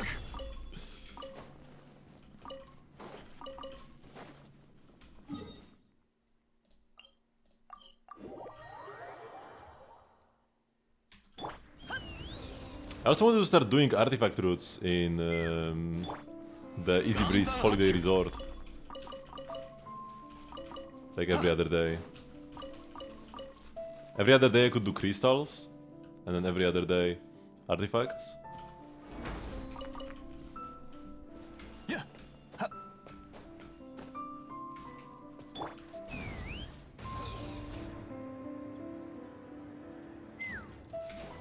Because I think I will go through with my plan of only streaming Genshin for a week after the patch. And then wasting time on random garbage like this is gonna be perfect for more content.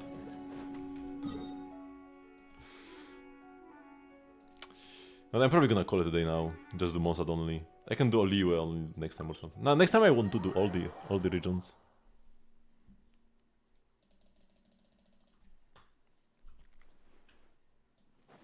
Oh, I was supposed... Yeah, there is one more thing I wanted to do. Look for Inefa in other places. But I will do this later this week. Because I thought Inefa is just here, in the stadium. And that's where she is, and that's the end of the story. But no! I found her at the Children of Echoes, when I was doing a daily quest there. So she must be at every tribe, or at least at some of the tribes. If she's at 2 places, that means she's probably at more than 2, because just 2 would be weird. So, which world quest is the best gift out of Primos? Only 3 so far. Yeah, I wouldn't be surprised if she's at every tribe, but I will look this up. By the next stream, I will try to visit every location. At the domain? Okay, I need to look up her locations. So, which world quest is the best? I mean the big ones. There is like Sakura cleansing ritual in Azuma, and also Serai Storm Chasers and the Tsurumi quest. Then there is Aranyaka, and then the Desert quest with Jet. It's like a series of multiple quests because they get added through a few patches. Also then Lilupar, the Lilupar stuff, and the Party. And then in Fontaine we've got Narcissenkreuz, and the little guy quests in